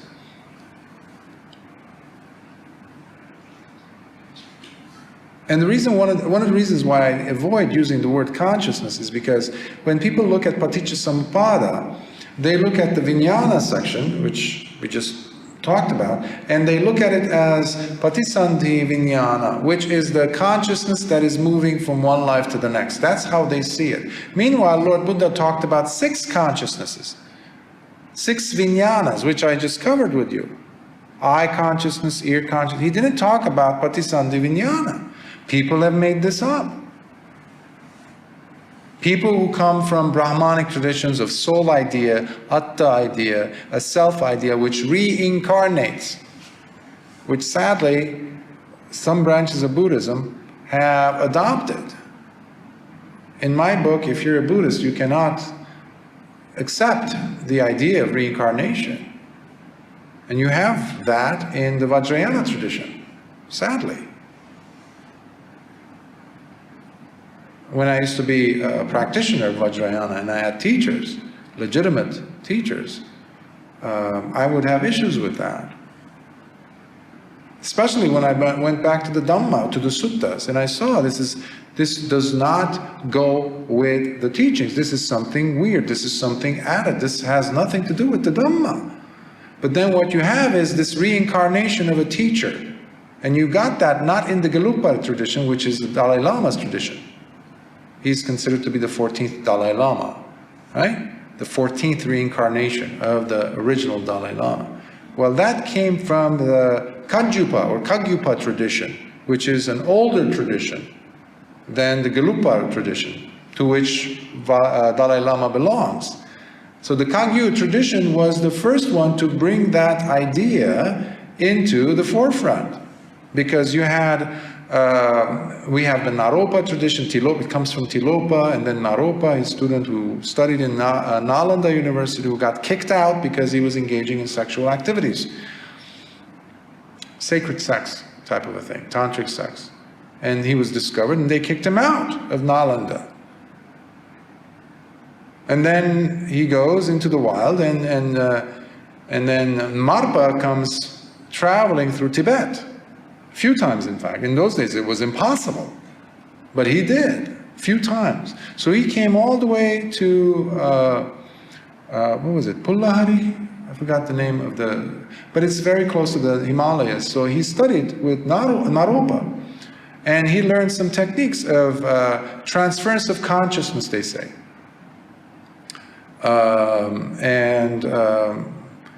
So they transfer the consciousness from here, type of a thing. That was carried to Milarepa, the snow-clad one, who's the yogi of Tibet, is known. And that eventually was transmitted by Milarepa to his student, Gampopa, who first started the monastic order. Well, in those days, he also had a son, monastic and, married. So, exactly. So his son was, he had taught his son how to transfer consciousness, basically.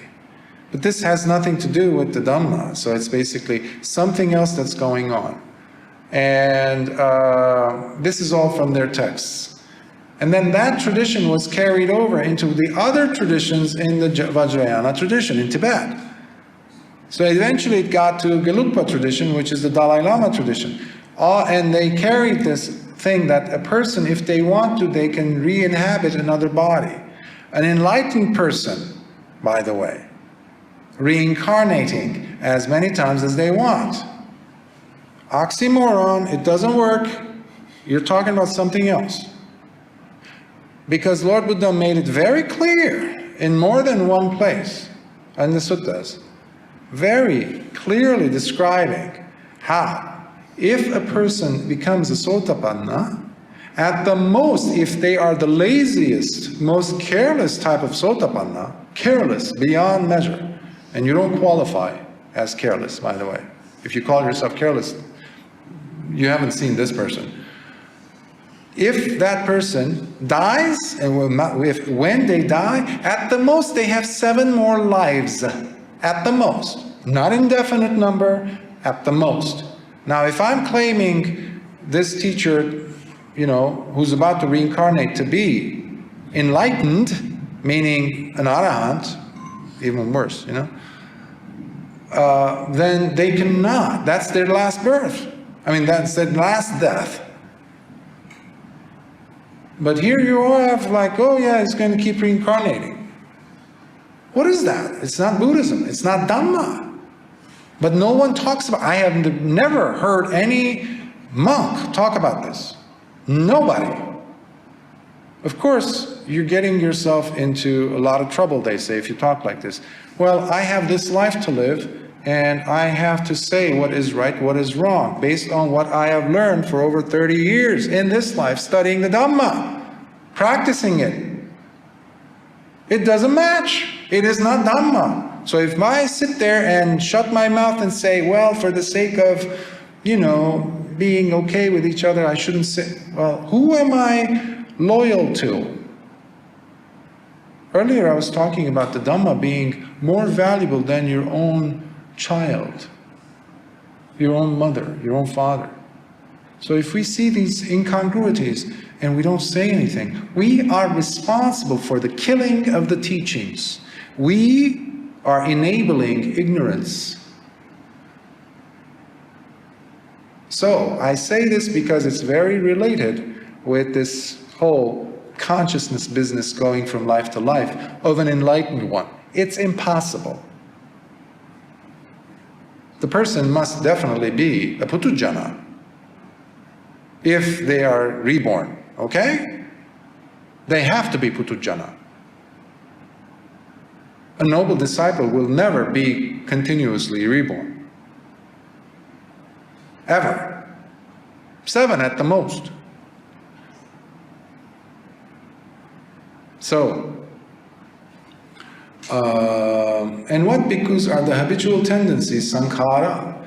There are these 3 kinds of habitual tendencies: the bodily habitual tendencies, the verbal habitual tendencies, the mental habitual tendencies. These are called habitual tendencies. And by the way, just a quick note on the thing I just mentioned about reincarnation business with all this, when a person is supposed to be enlightened. I've had actual Buddhist monks, Theravadan Buddhist monks, claiming such teachers who keep reincarnating. I don't want to mention the name, well known, as actually awakened and enlightened beings. which goes against the understanding of this Thai forest monk, who's an abbot in Thailand, Theravadan monk, claiming that this Vajrayana teacher, who keeps reincarnating, as awakened. That puts that Theravadan monk's credibility under question. Because they don't understand the Dhamma, obviously, and that's what we have. We have a lot of Theravadan monks who have joined traditions without adequate understanding of the Dhamma. They basically, there's a lot of teacher worship. Not enough understanding of the suttas. The teacher's life has become the Dhamma for them. They haven't studied the Dhamma. They haven't understood the Dhamma, apparently. Because it requires tremendous amount of ignorance to be able to come out and say that such an entity is actually awakened with confidence. So it is troublesome times. So when I say repeatedly that the Dhamma, the teachings of Lord Buddha, unfortunately, if this goes on and no one says anything, no one does anything, no one raises a hand and says, excuse me, what about this, Bhante? What about this, Ajahn? This doesn't go well with the teachings of Lord Buddha, Ajahn. You're saying this. Where do you get that? What sources are you using? No one is doing that. And for that reason, the Dhamma, the teachings of Lord Buddha, will not survive at actually the 21st century's end. Unless you can do something about it, making sure that you're practicing with integrity, without changing anything. Going back to the source. Instead of doing teacher worship. I got some person come today and talk to me about this Ajahn so-and-so. And I said, oh, the famous celebrity Ajahn monk, right? That's the thing these days. What about the Dhamma? When are we going to start caring for that? That hurts me, actually. If anything does, that does. Because I'm seeing tremendous amount of ignorance in the world today. Something must be done. I'm doing my best in my own capacity, whatever I can. And what bhikkhus is ignorance, avidya, not knowing suffering, not knowing the origin of suffering, not knowing the ending of suffering, not knowing the way that leads to the ending of suffering. This is called ignorance, meaning not knowing the Four Noble Truths. Now, this doesn't mean sitting there like a little good little girl or good little boy and memorizing and reciting the Four Noble Truths. That's not it. It helps, but that's not it. Every single experience where you feel a pinch, a pain, a tension, a discomfort, suffering, there's always an opportunity, a gateway for you to open up and look and see face to face the Four Noble Truths happening in front of you. You don't need to go on a retreat. Every single discomfort, every single pain, check in with sati into your body. See, why am I feeling upset? That upset means you just acknowledge, you recognize there's suffering, there's dukkha. Boom! First Noble Truth. Check. If there's suffering, then what's the cause of this suffering? It's keeping me awake at night. What is this? Where is it? There's got to be a holding on to something. What? Craving. Craving of what? That is where you need to go to work, investigating. What happened? Maybe there was somebody else at your workplace who just came in and in your own office and she looks prettier and younger. For example, this happens all the time. What's going to happen now? Are they going to not care for me? Is my position under threat? All these things, and now it's like, you were not even thinking about that, but you felt it. There's your craving, second noble truth. What's the third noble truth? Nirodha. We know it in theory, but what is Nirodha? What is the ending? How could the ending take place? The moment you let go of, well, I don't know if this girl is going to stay there. And how do I know her abilities? Yeah, she has the looks, fine. But is that what they're always looking for? Sooner or later, she needs to prove that she has other qualities than looks. In the board meetings, this and that, when people expect solutions, and you happen to have them, she doesn't, for example. So immediately you start seeing that your craving becomes less, and poof, it drops. The dukkha is gone. Ah, so that was third noble truth. Now what do I need to do? I need to check myself every time I get to feel pain in my chest. Where is this from? So establish yourself in right view, right thought, right intention, right speech. Oh, I'm old, I'm old, I'm old. She's young, she's cute. No, that's wrong speech. Samma vacha. And then samma kammanta, action. So already you're doing the fourth noble truth. Whose life was that? Yours. Every moment you have a discomfort, that is your gateway to experiencing, understanding, penetrating with insight, vipassana, using the Four Noble Truths. You'd be surprised, all of a sudden you might actually become an arahant. Don't be surprised. Venerable Bhaya just went through all four of them in one swoop. Yes, it does happen. Boom, boom, boom, boom, boom, very quickly. Simply because you're a layperson doesn't mean you cannot become an arahant. You will not stay a layperson after that, that's a different story. So, ignorance here, therefore means, in Pali the word is anyanam, which means ignorance in this case. Ignorance of the Four Noble Truths. All right? When we talk about ignorance, it's not like the person is ignorant, doesn't have a level of education, doesn't have a college degree. No. It's the ignorance of the Four Noble Truths. Okay? That's what we mean in the Dhamma. And remember, the bodily sankharas are the inhalation and exhalation. With ignorance means you're unaware of the breath.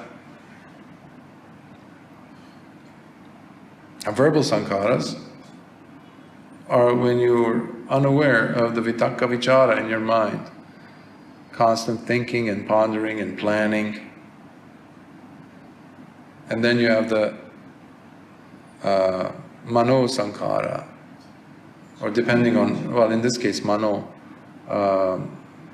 Otherwise, for an arahant, it would be, or someone, a noble disciple at that level, would be chitta sankhara. But in this case, it's mano sankhara, and because of ignorance, they're always taking place. That's why you're like you're a toy in the hand of a cat playing with you, and the cat is basically the embodiment of the sankharas. Thus, bhikkhus, in the presence of ignorance as their condition, habitual tendencies arise. In the presence of habitual tendencies as its condition, sense awareness arises. In the presence of so he's repeating the first instruction that he gave in brief, which he delineated, explained one at a time. In the presence of sense awareness as their condition, mentality and materiality arise. In the presence of mentality and materiality as their condition, the six sense bases arise. In the presence of six sense bases as its condition, contact arises. In the presence of contact as its condition, feeling arises. In the presence of feeling as its condition, craving arises. In the presence of craving as its condition, grabbing arises. Upadana. In the presence of grabbing as its condition, becoming, bhava, arises. In the presence of becoming as its condition, rebirth arises. And in the presence of rebirth as their condition, aging and death, grieving, wailing, distress, torment, depression, and anguish arise. Thus, this whole accumulation of suffering arises.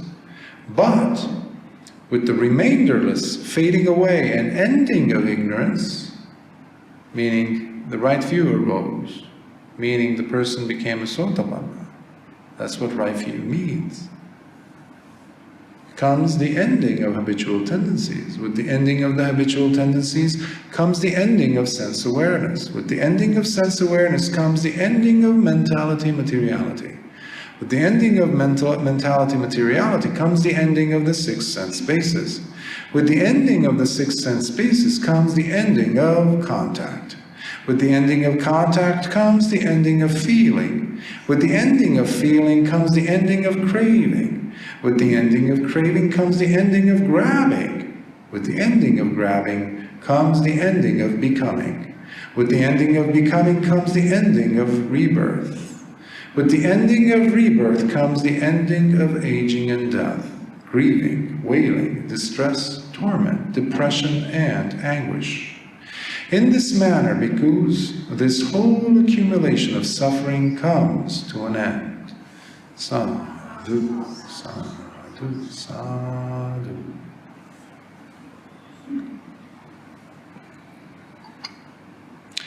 Something that we forget to consider again and again and again is that people's ideas and opinions about reality has nothing to do with the reality that is taking place. Think about that. Your opinions mean nothing. My students and my patients would say sometimes, that don't mean jack. That's a, lingo and, colloquial, I guess, nowadays you can call it. We need to remember that nothing happens as a single cause. If you learn anything, if you take anything from the Paticca Samuppada, please let that be it. It's simple. You can put it in your pocket, carry it with you. Nothing happens as a single cause. That's what Lord Buddha said, taught for 45 years. It's always multi-layered, multifaceted. So think of events, life, as being relationally valid, as it depends on many other causes and conditions. Sometimes you come and ask, or you say some things, and you're perplexed and you really want the answer. Or you've already made up a conclusion about it. And I ask you, what makes you certain of that? And you're lost for words. And I ask you to ask this simple question. What are the causes and conditions for this thing to be happening? And walk away from that. Ask it. Let your intuition respond. And that's the big problem. Many of us don't even know what intuition is.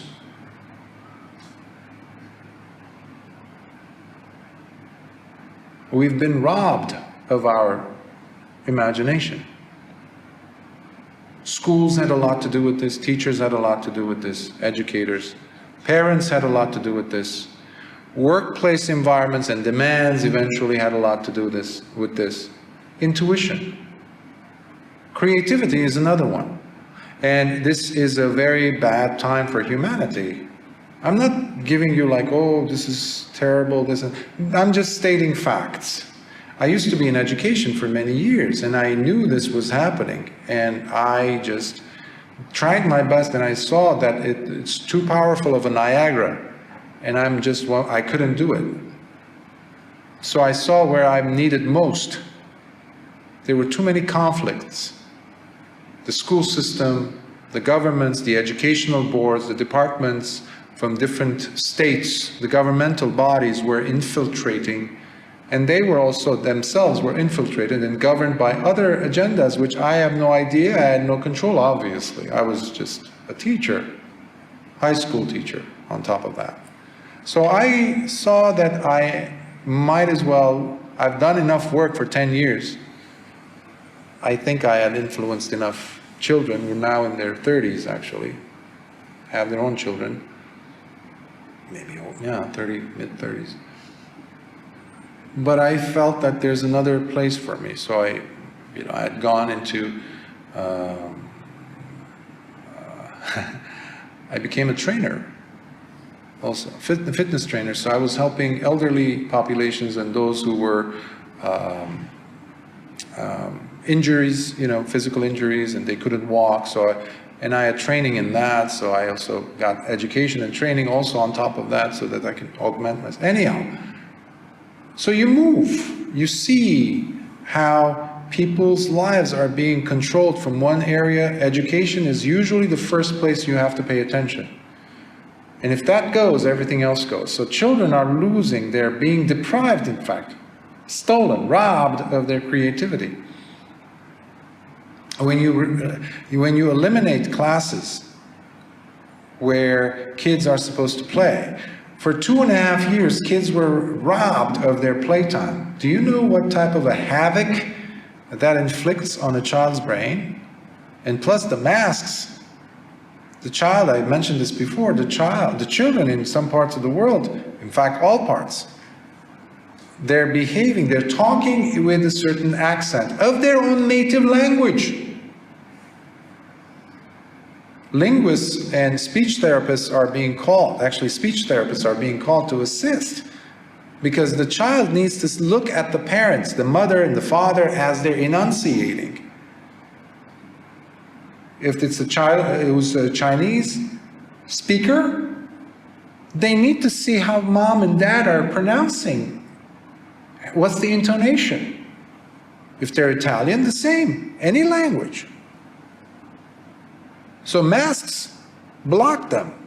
We didn't allow them to play, and that's the best place to enhance and invigorate the immune system. You have to be extremely stupid, ignorant, beyond, like double-digit IQ, to think that keeping the child at home is actually somehow going to enhance their immune system. It's ludicrous, it's nonsense. The only way that a child's immunity is going to really be helped, strengthened, is when they play with other children. In the wild, outside, play with the ground, take stuff, put stuff in their mouth. That's how you strengthen your white blood cells. Not by putting sanitizing things on you. It's the opposite. These people have never studied biology, apparently. Ever. That's one example. So the education was the first thing that went out the window to enhance the knowledge, because now people, I keep saying about linear thinking. People are thinking linearly, logical. They look at the Dhamma and they say, well, it has to make sense to me. If there's a B, then it means it came, with a B first. If there's a B, there's, C, B, okay, and then there must be an A. Okay, I see that. That's linear thinking. That's stupid. You cannot compare apples and oranges. Left brain will never understand the right brain. And when you're a linear thinker, you're very much left brain. I've mentioned again and again, the left brain is superlative when it comes to looking at individual parts. But it fails miserably to live life. It will miserably fail and lose terribly if it doesn't rely on the right brain, which is the bigger part of the brain. It goes around. It's not just straight halfway. It's a little bit bigger than the left. And it's older. It understands relationships. It also understands parts, but it always taps into the left brain and says, what research have you done for me? And it takes that and applies it in real life. It understands relationships.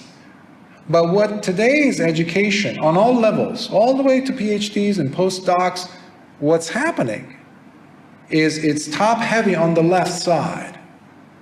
And that's why it's the machinistic way of thinking. And if you have a machinistic way of thinking, you will never understand the Dhamma, I guarantee it. You will never understand the Dhamma. And you're only in white robes sitting here meditating is because of the past karmic effort that you put, which you are struggling to understand. How in the world did I end up here? Because you're trying to understand.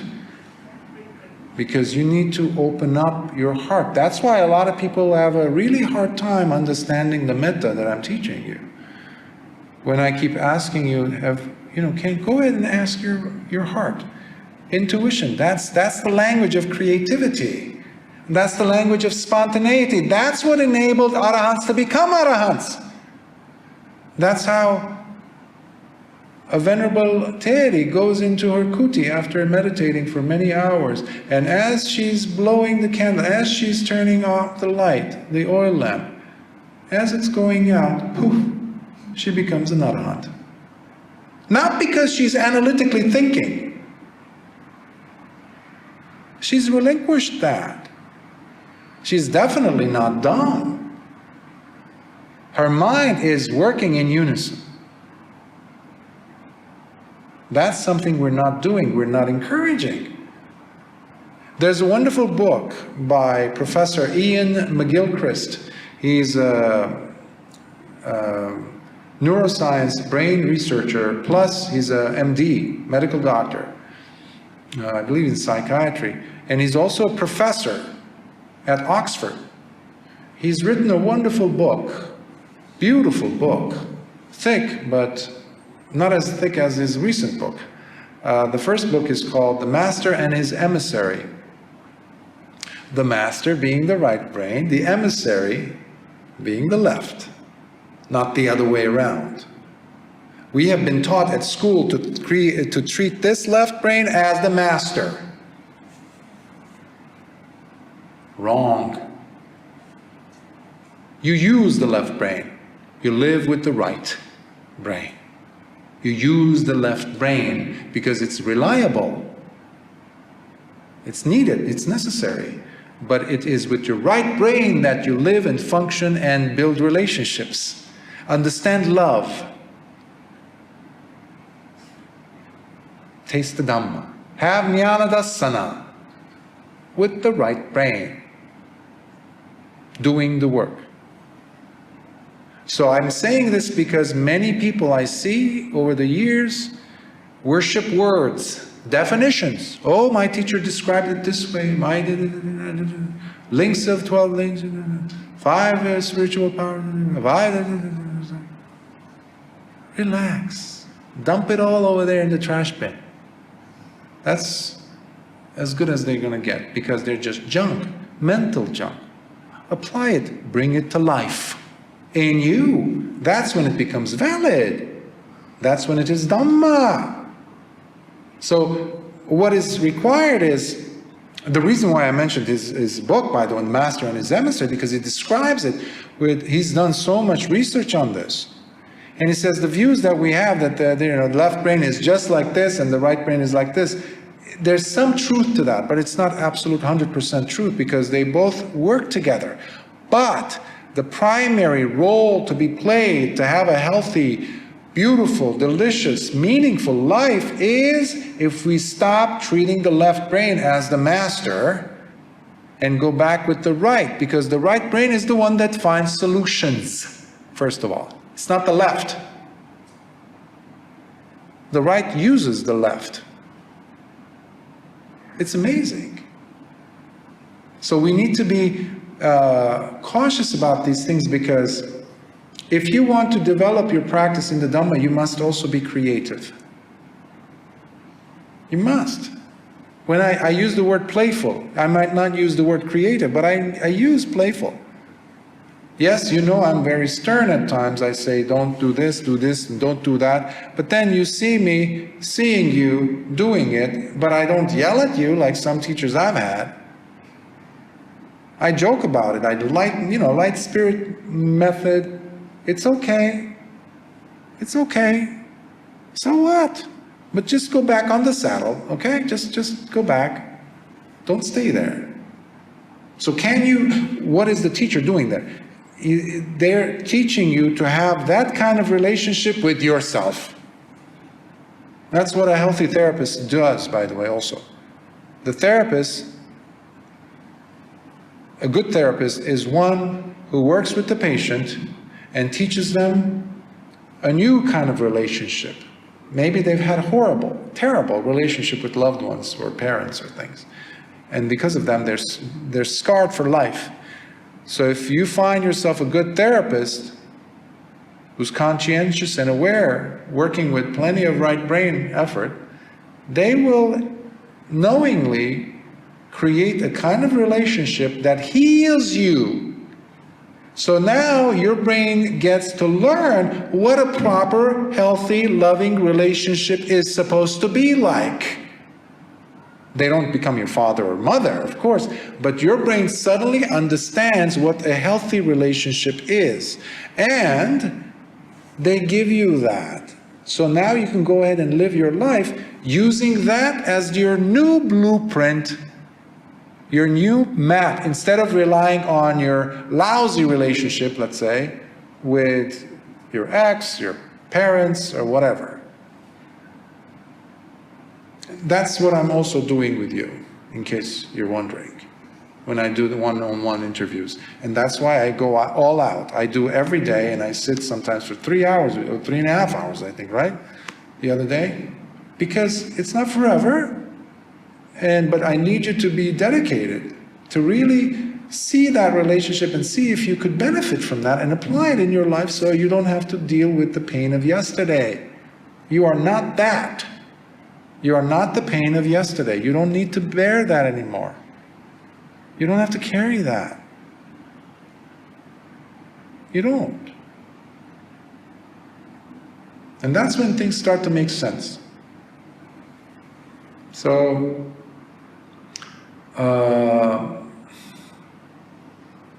yeah, that's what I'd like to share with you today.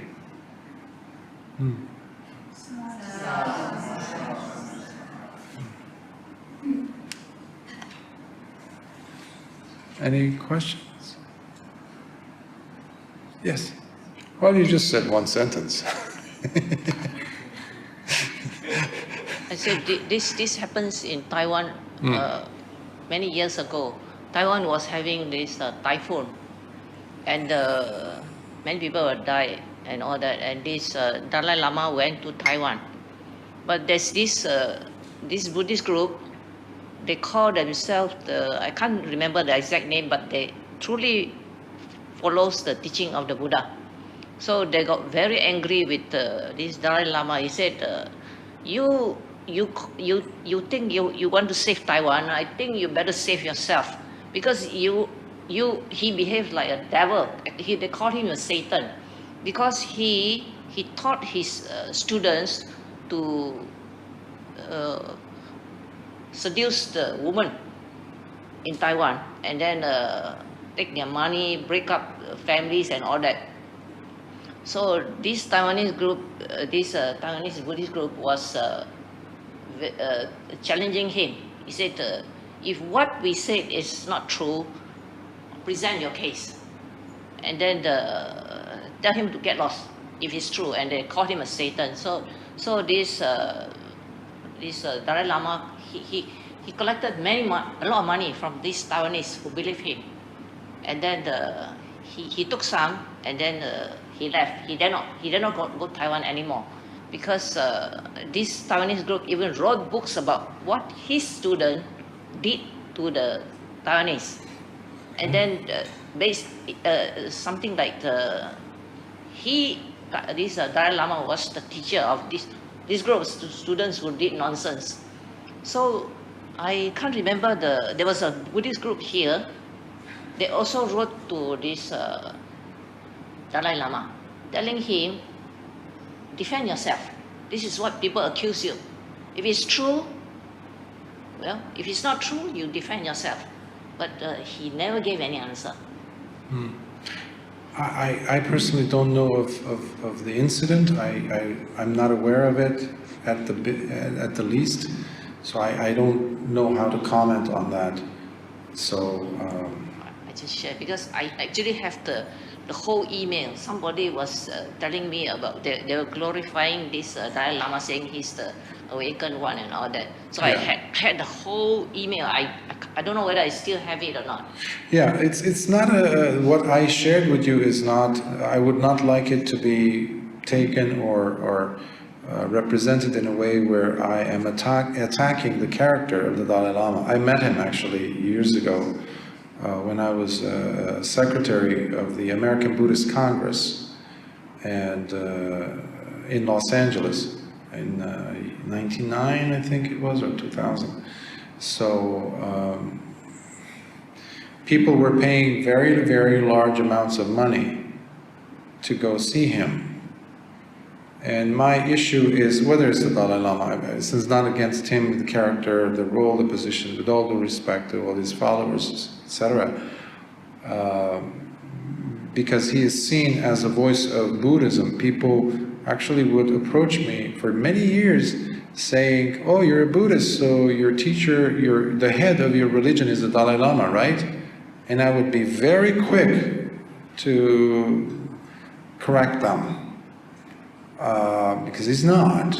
Unfortunately, he's being represented as such, like going to Muslim places or Jewish temples wearing the attire of that particular religion, going to Hindu temples or Sikh temples and wearing the headgear of each of these places, dancing, or not dancing, but behaving in ways that is disrespectful of the robes, and many other things. But the issue that I would have is not just with him, as I mentioned, with any monk, is when you charge money.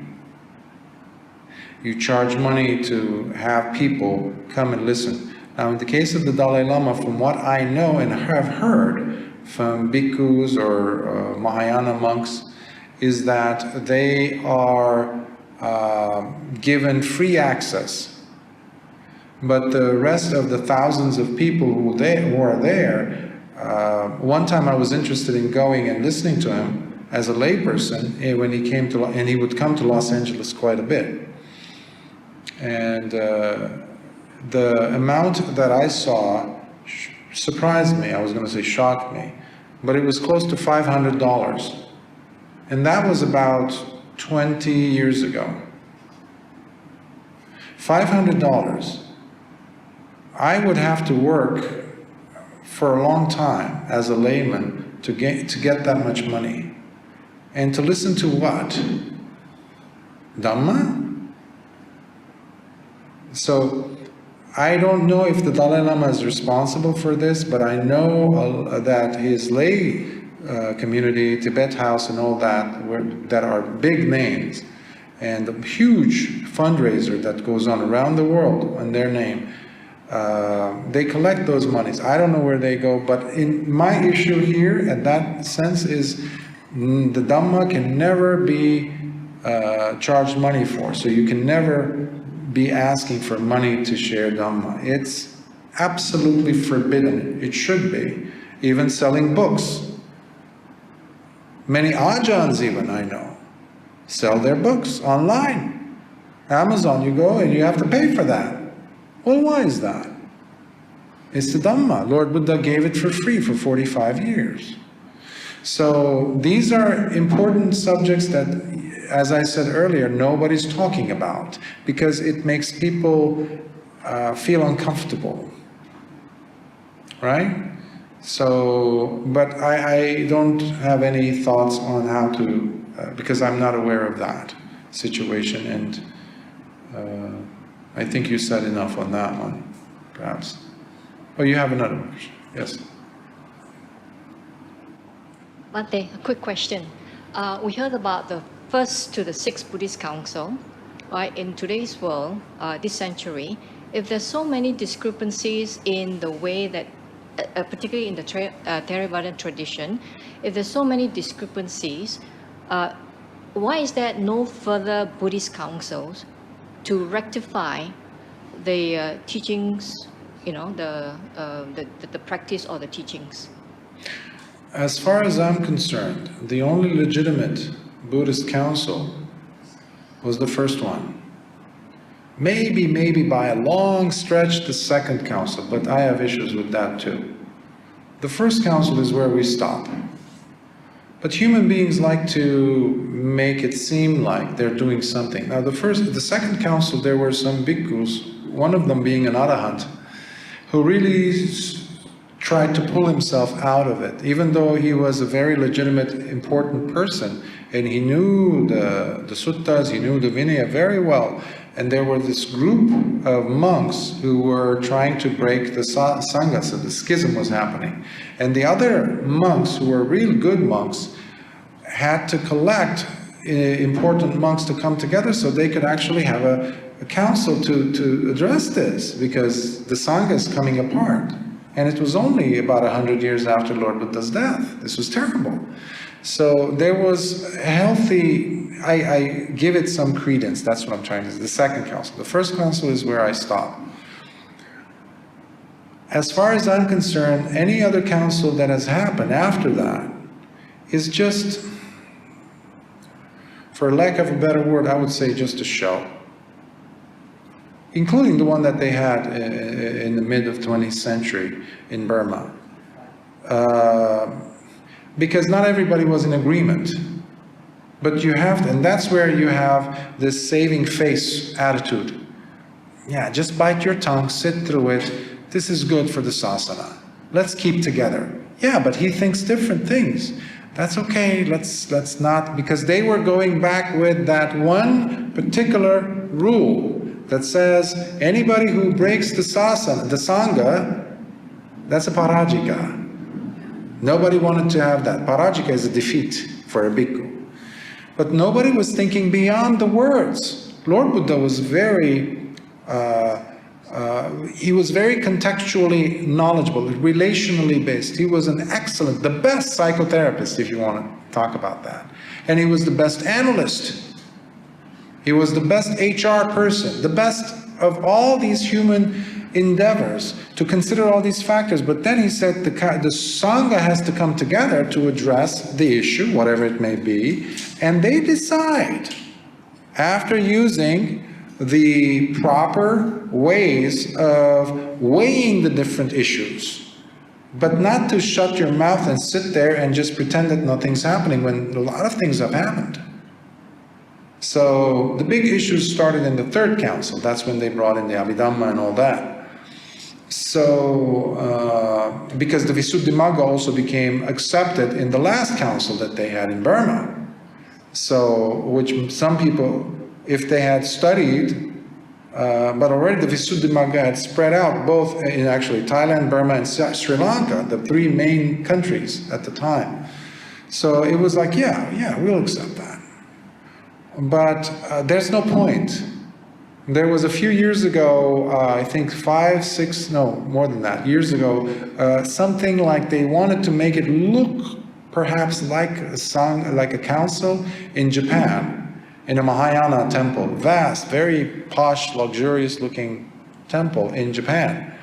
And many different delegates were asked to come and join. Teachers from even the US and, other places, Sri Lanka, very famous monks in the world who were somebody, basically. They have a few thousand followers on Facebook or, whatever.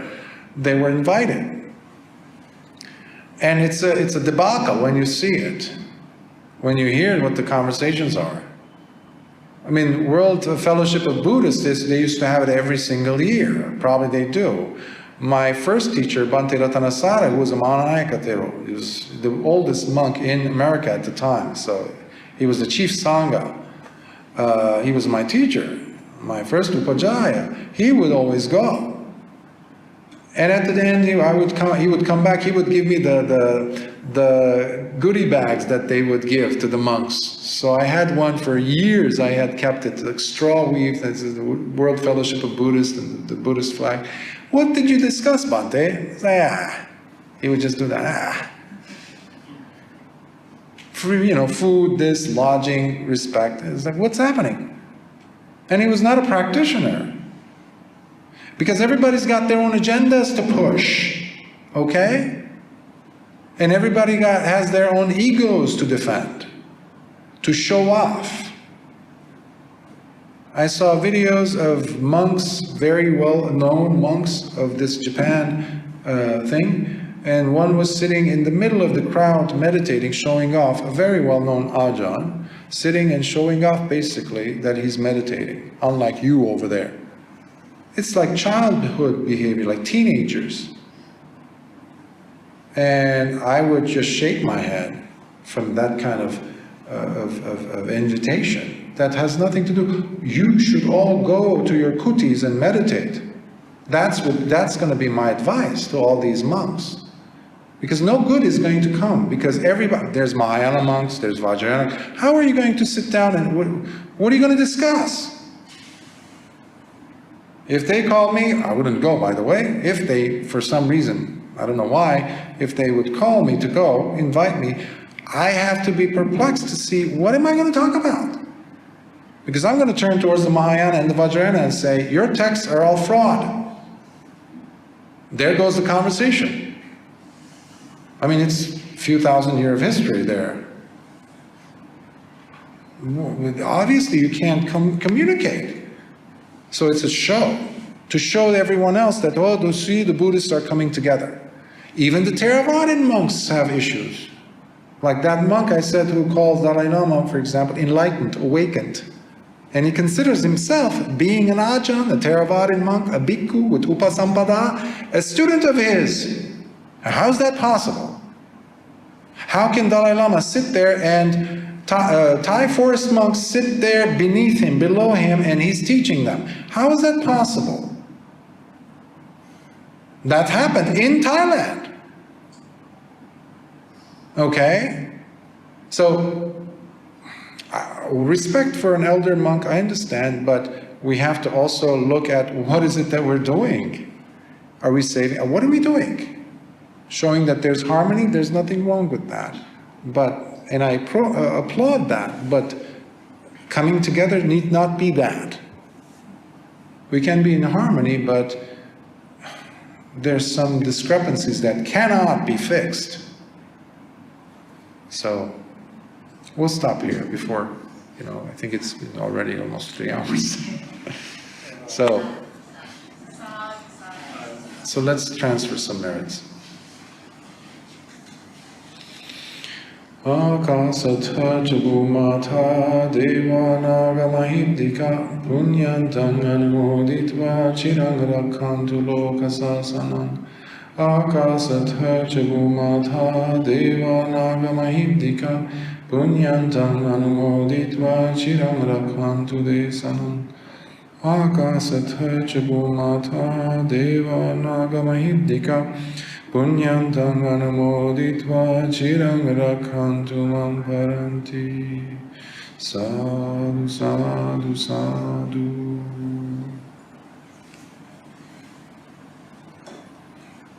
May your practice continue progressing, both on the cushion and away from the cushion. Don't weaken your vidya.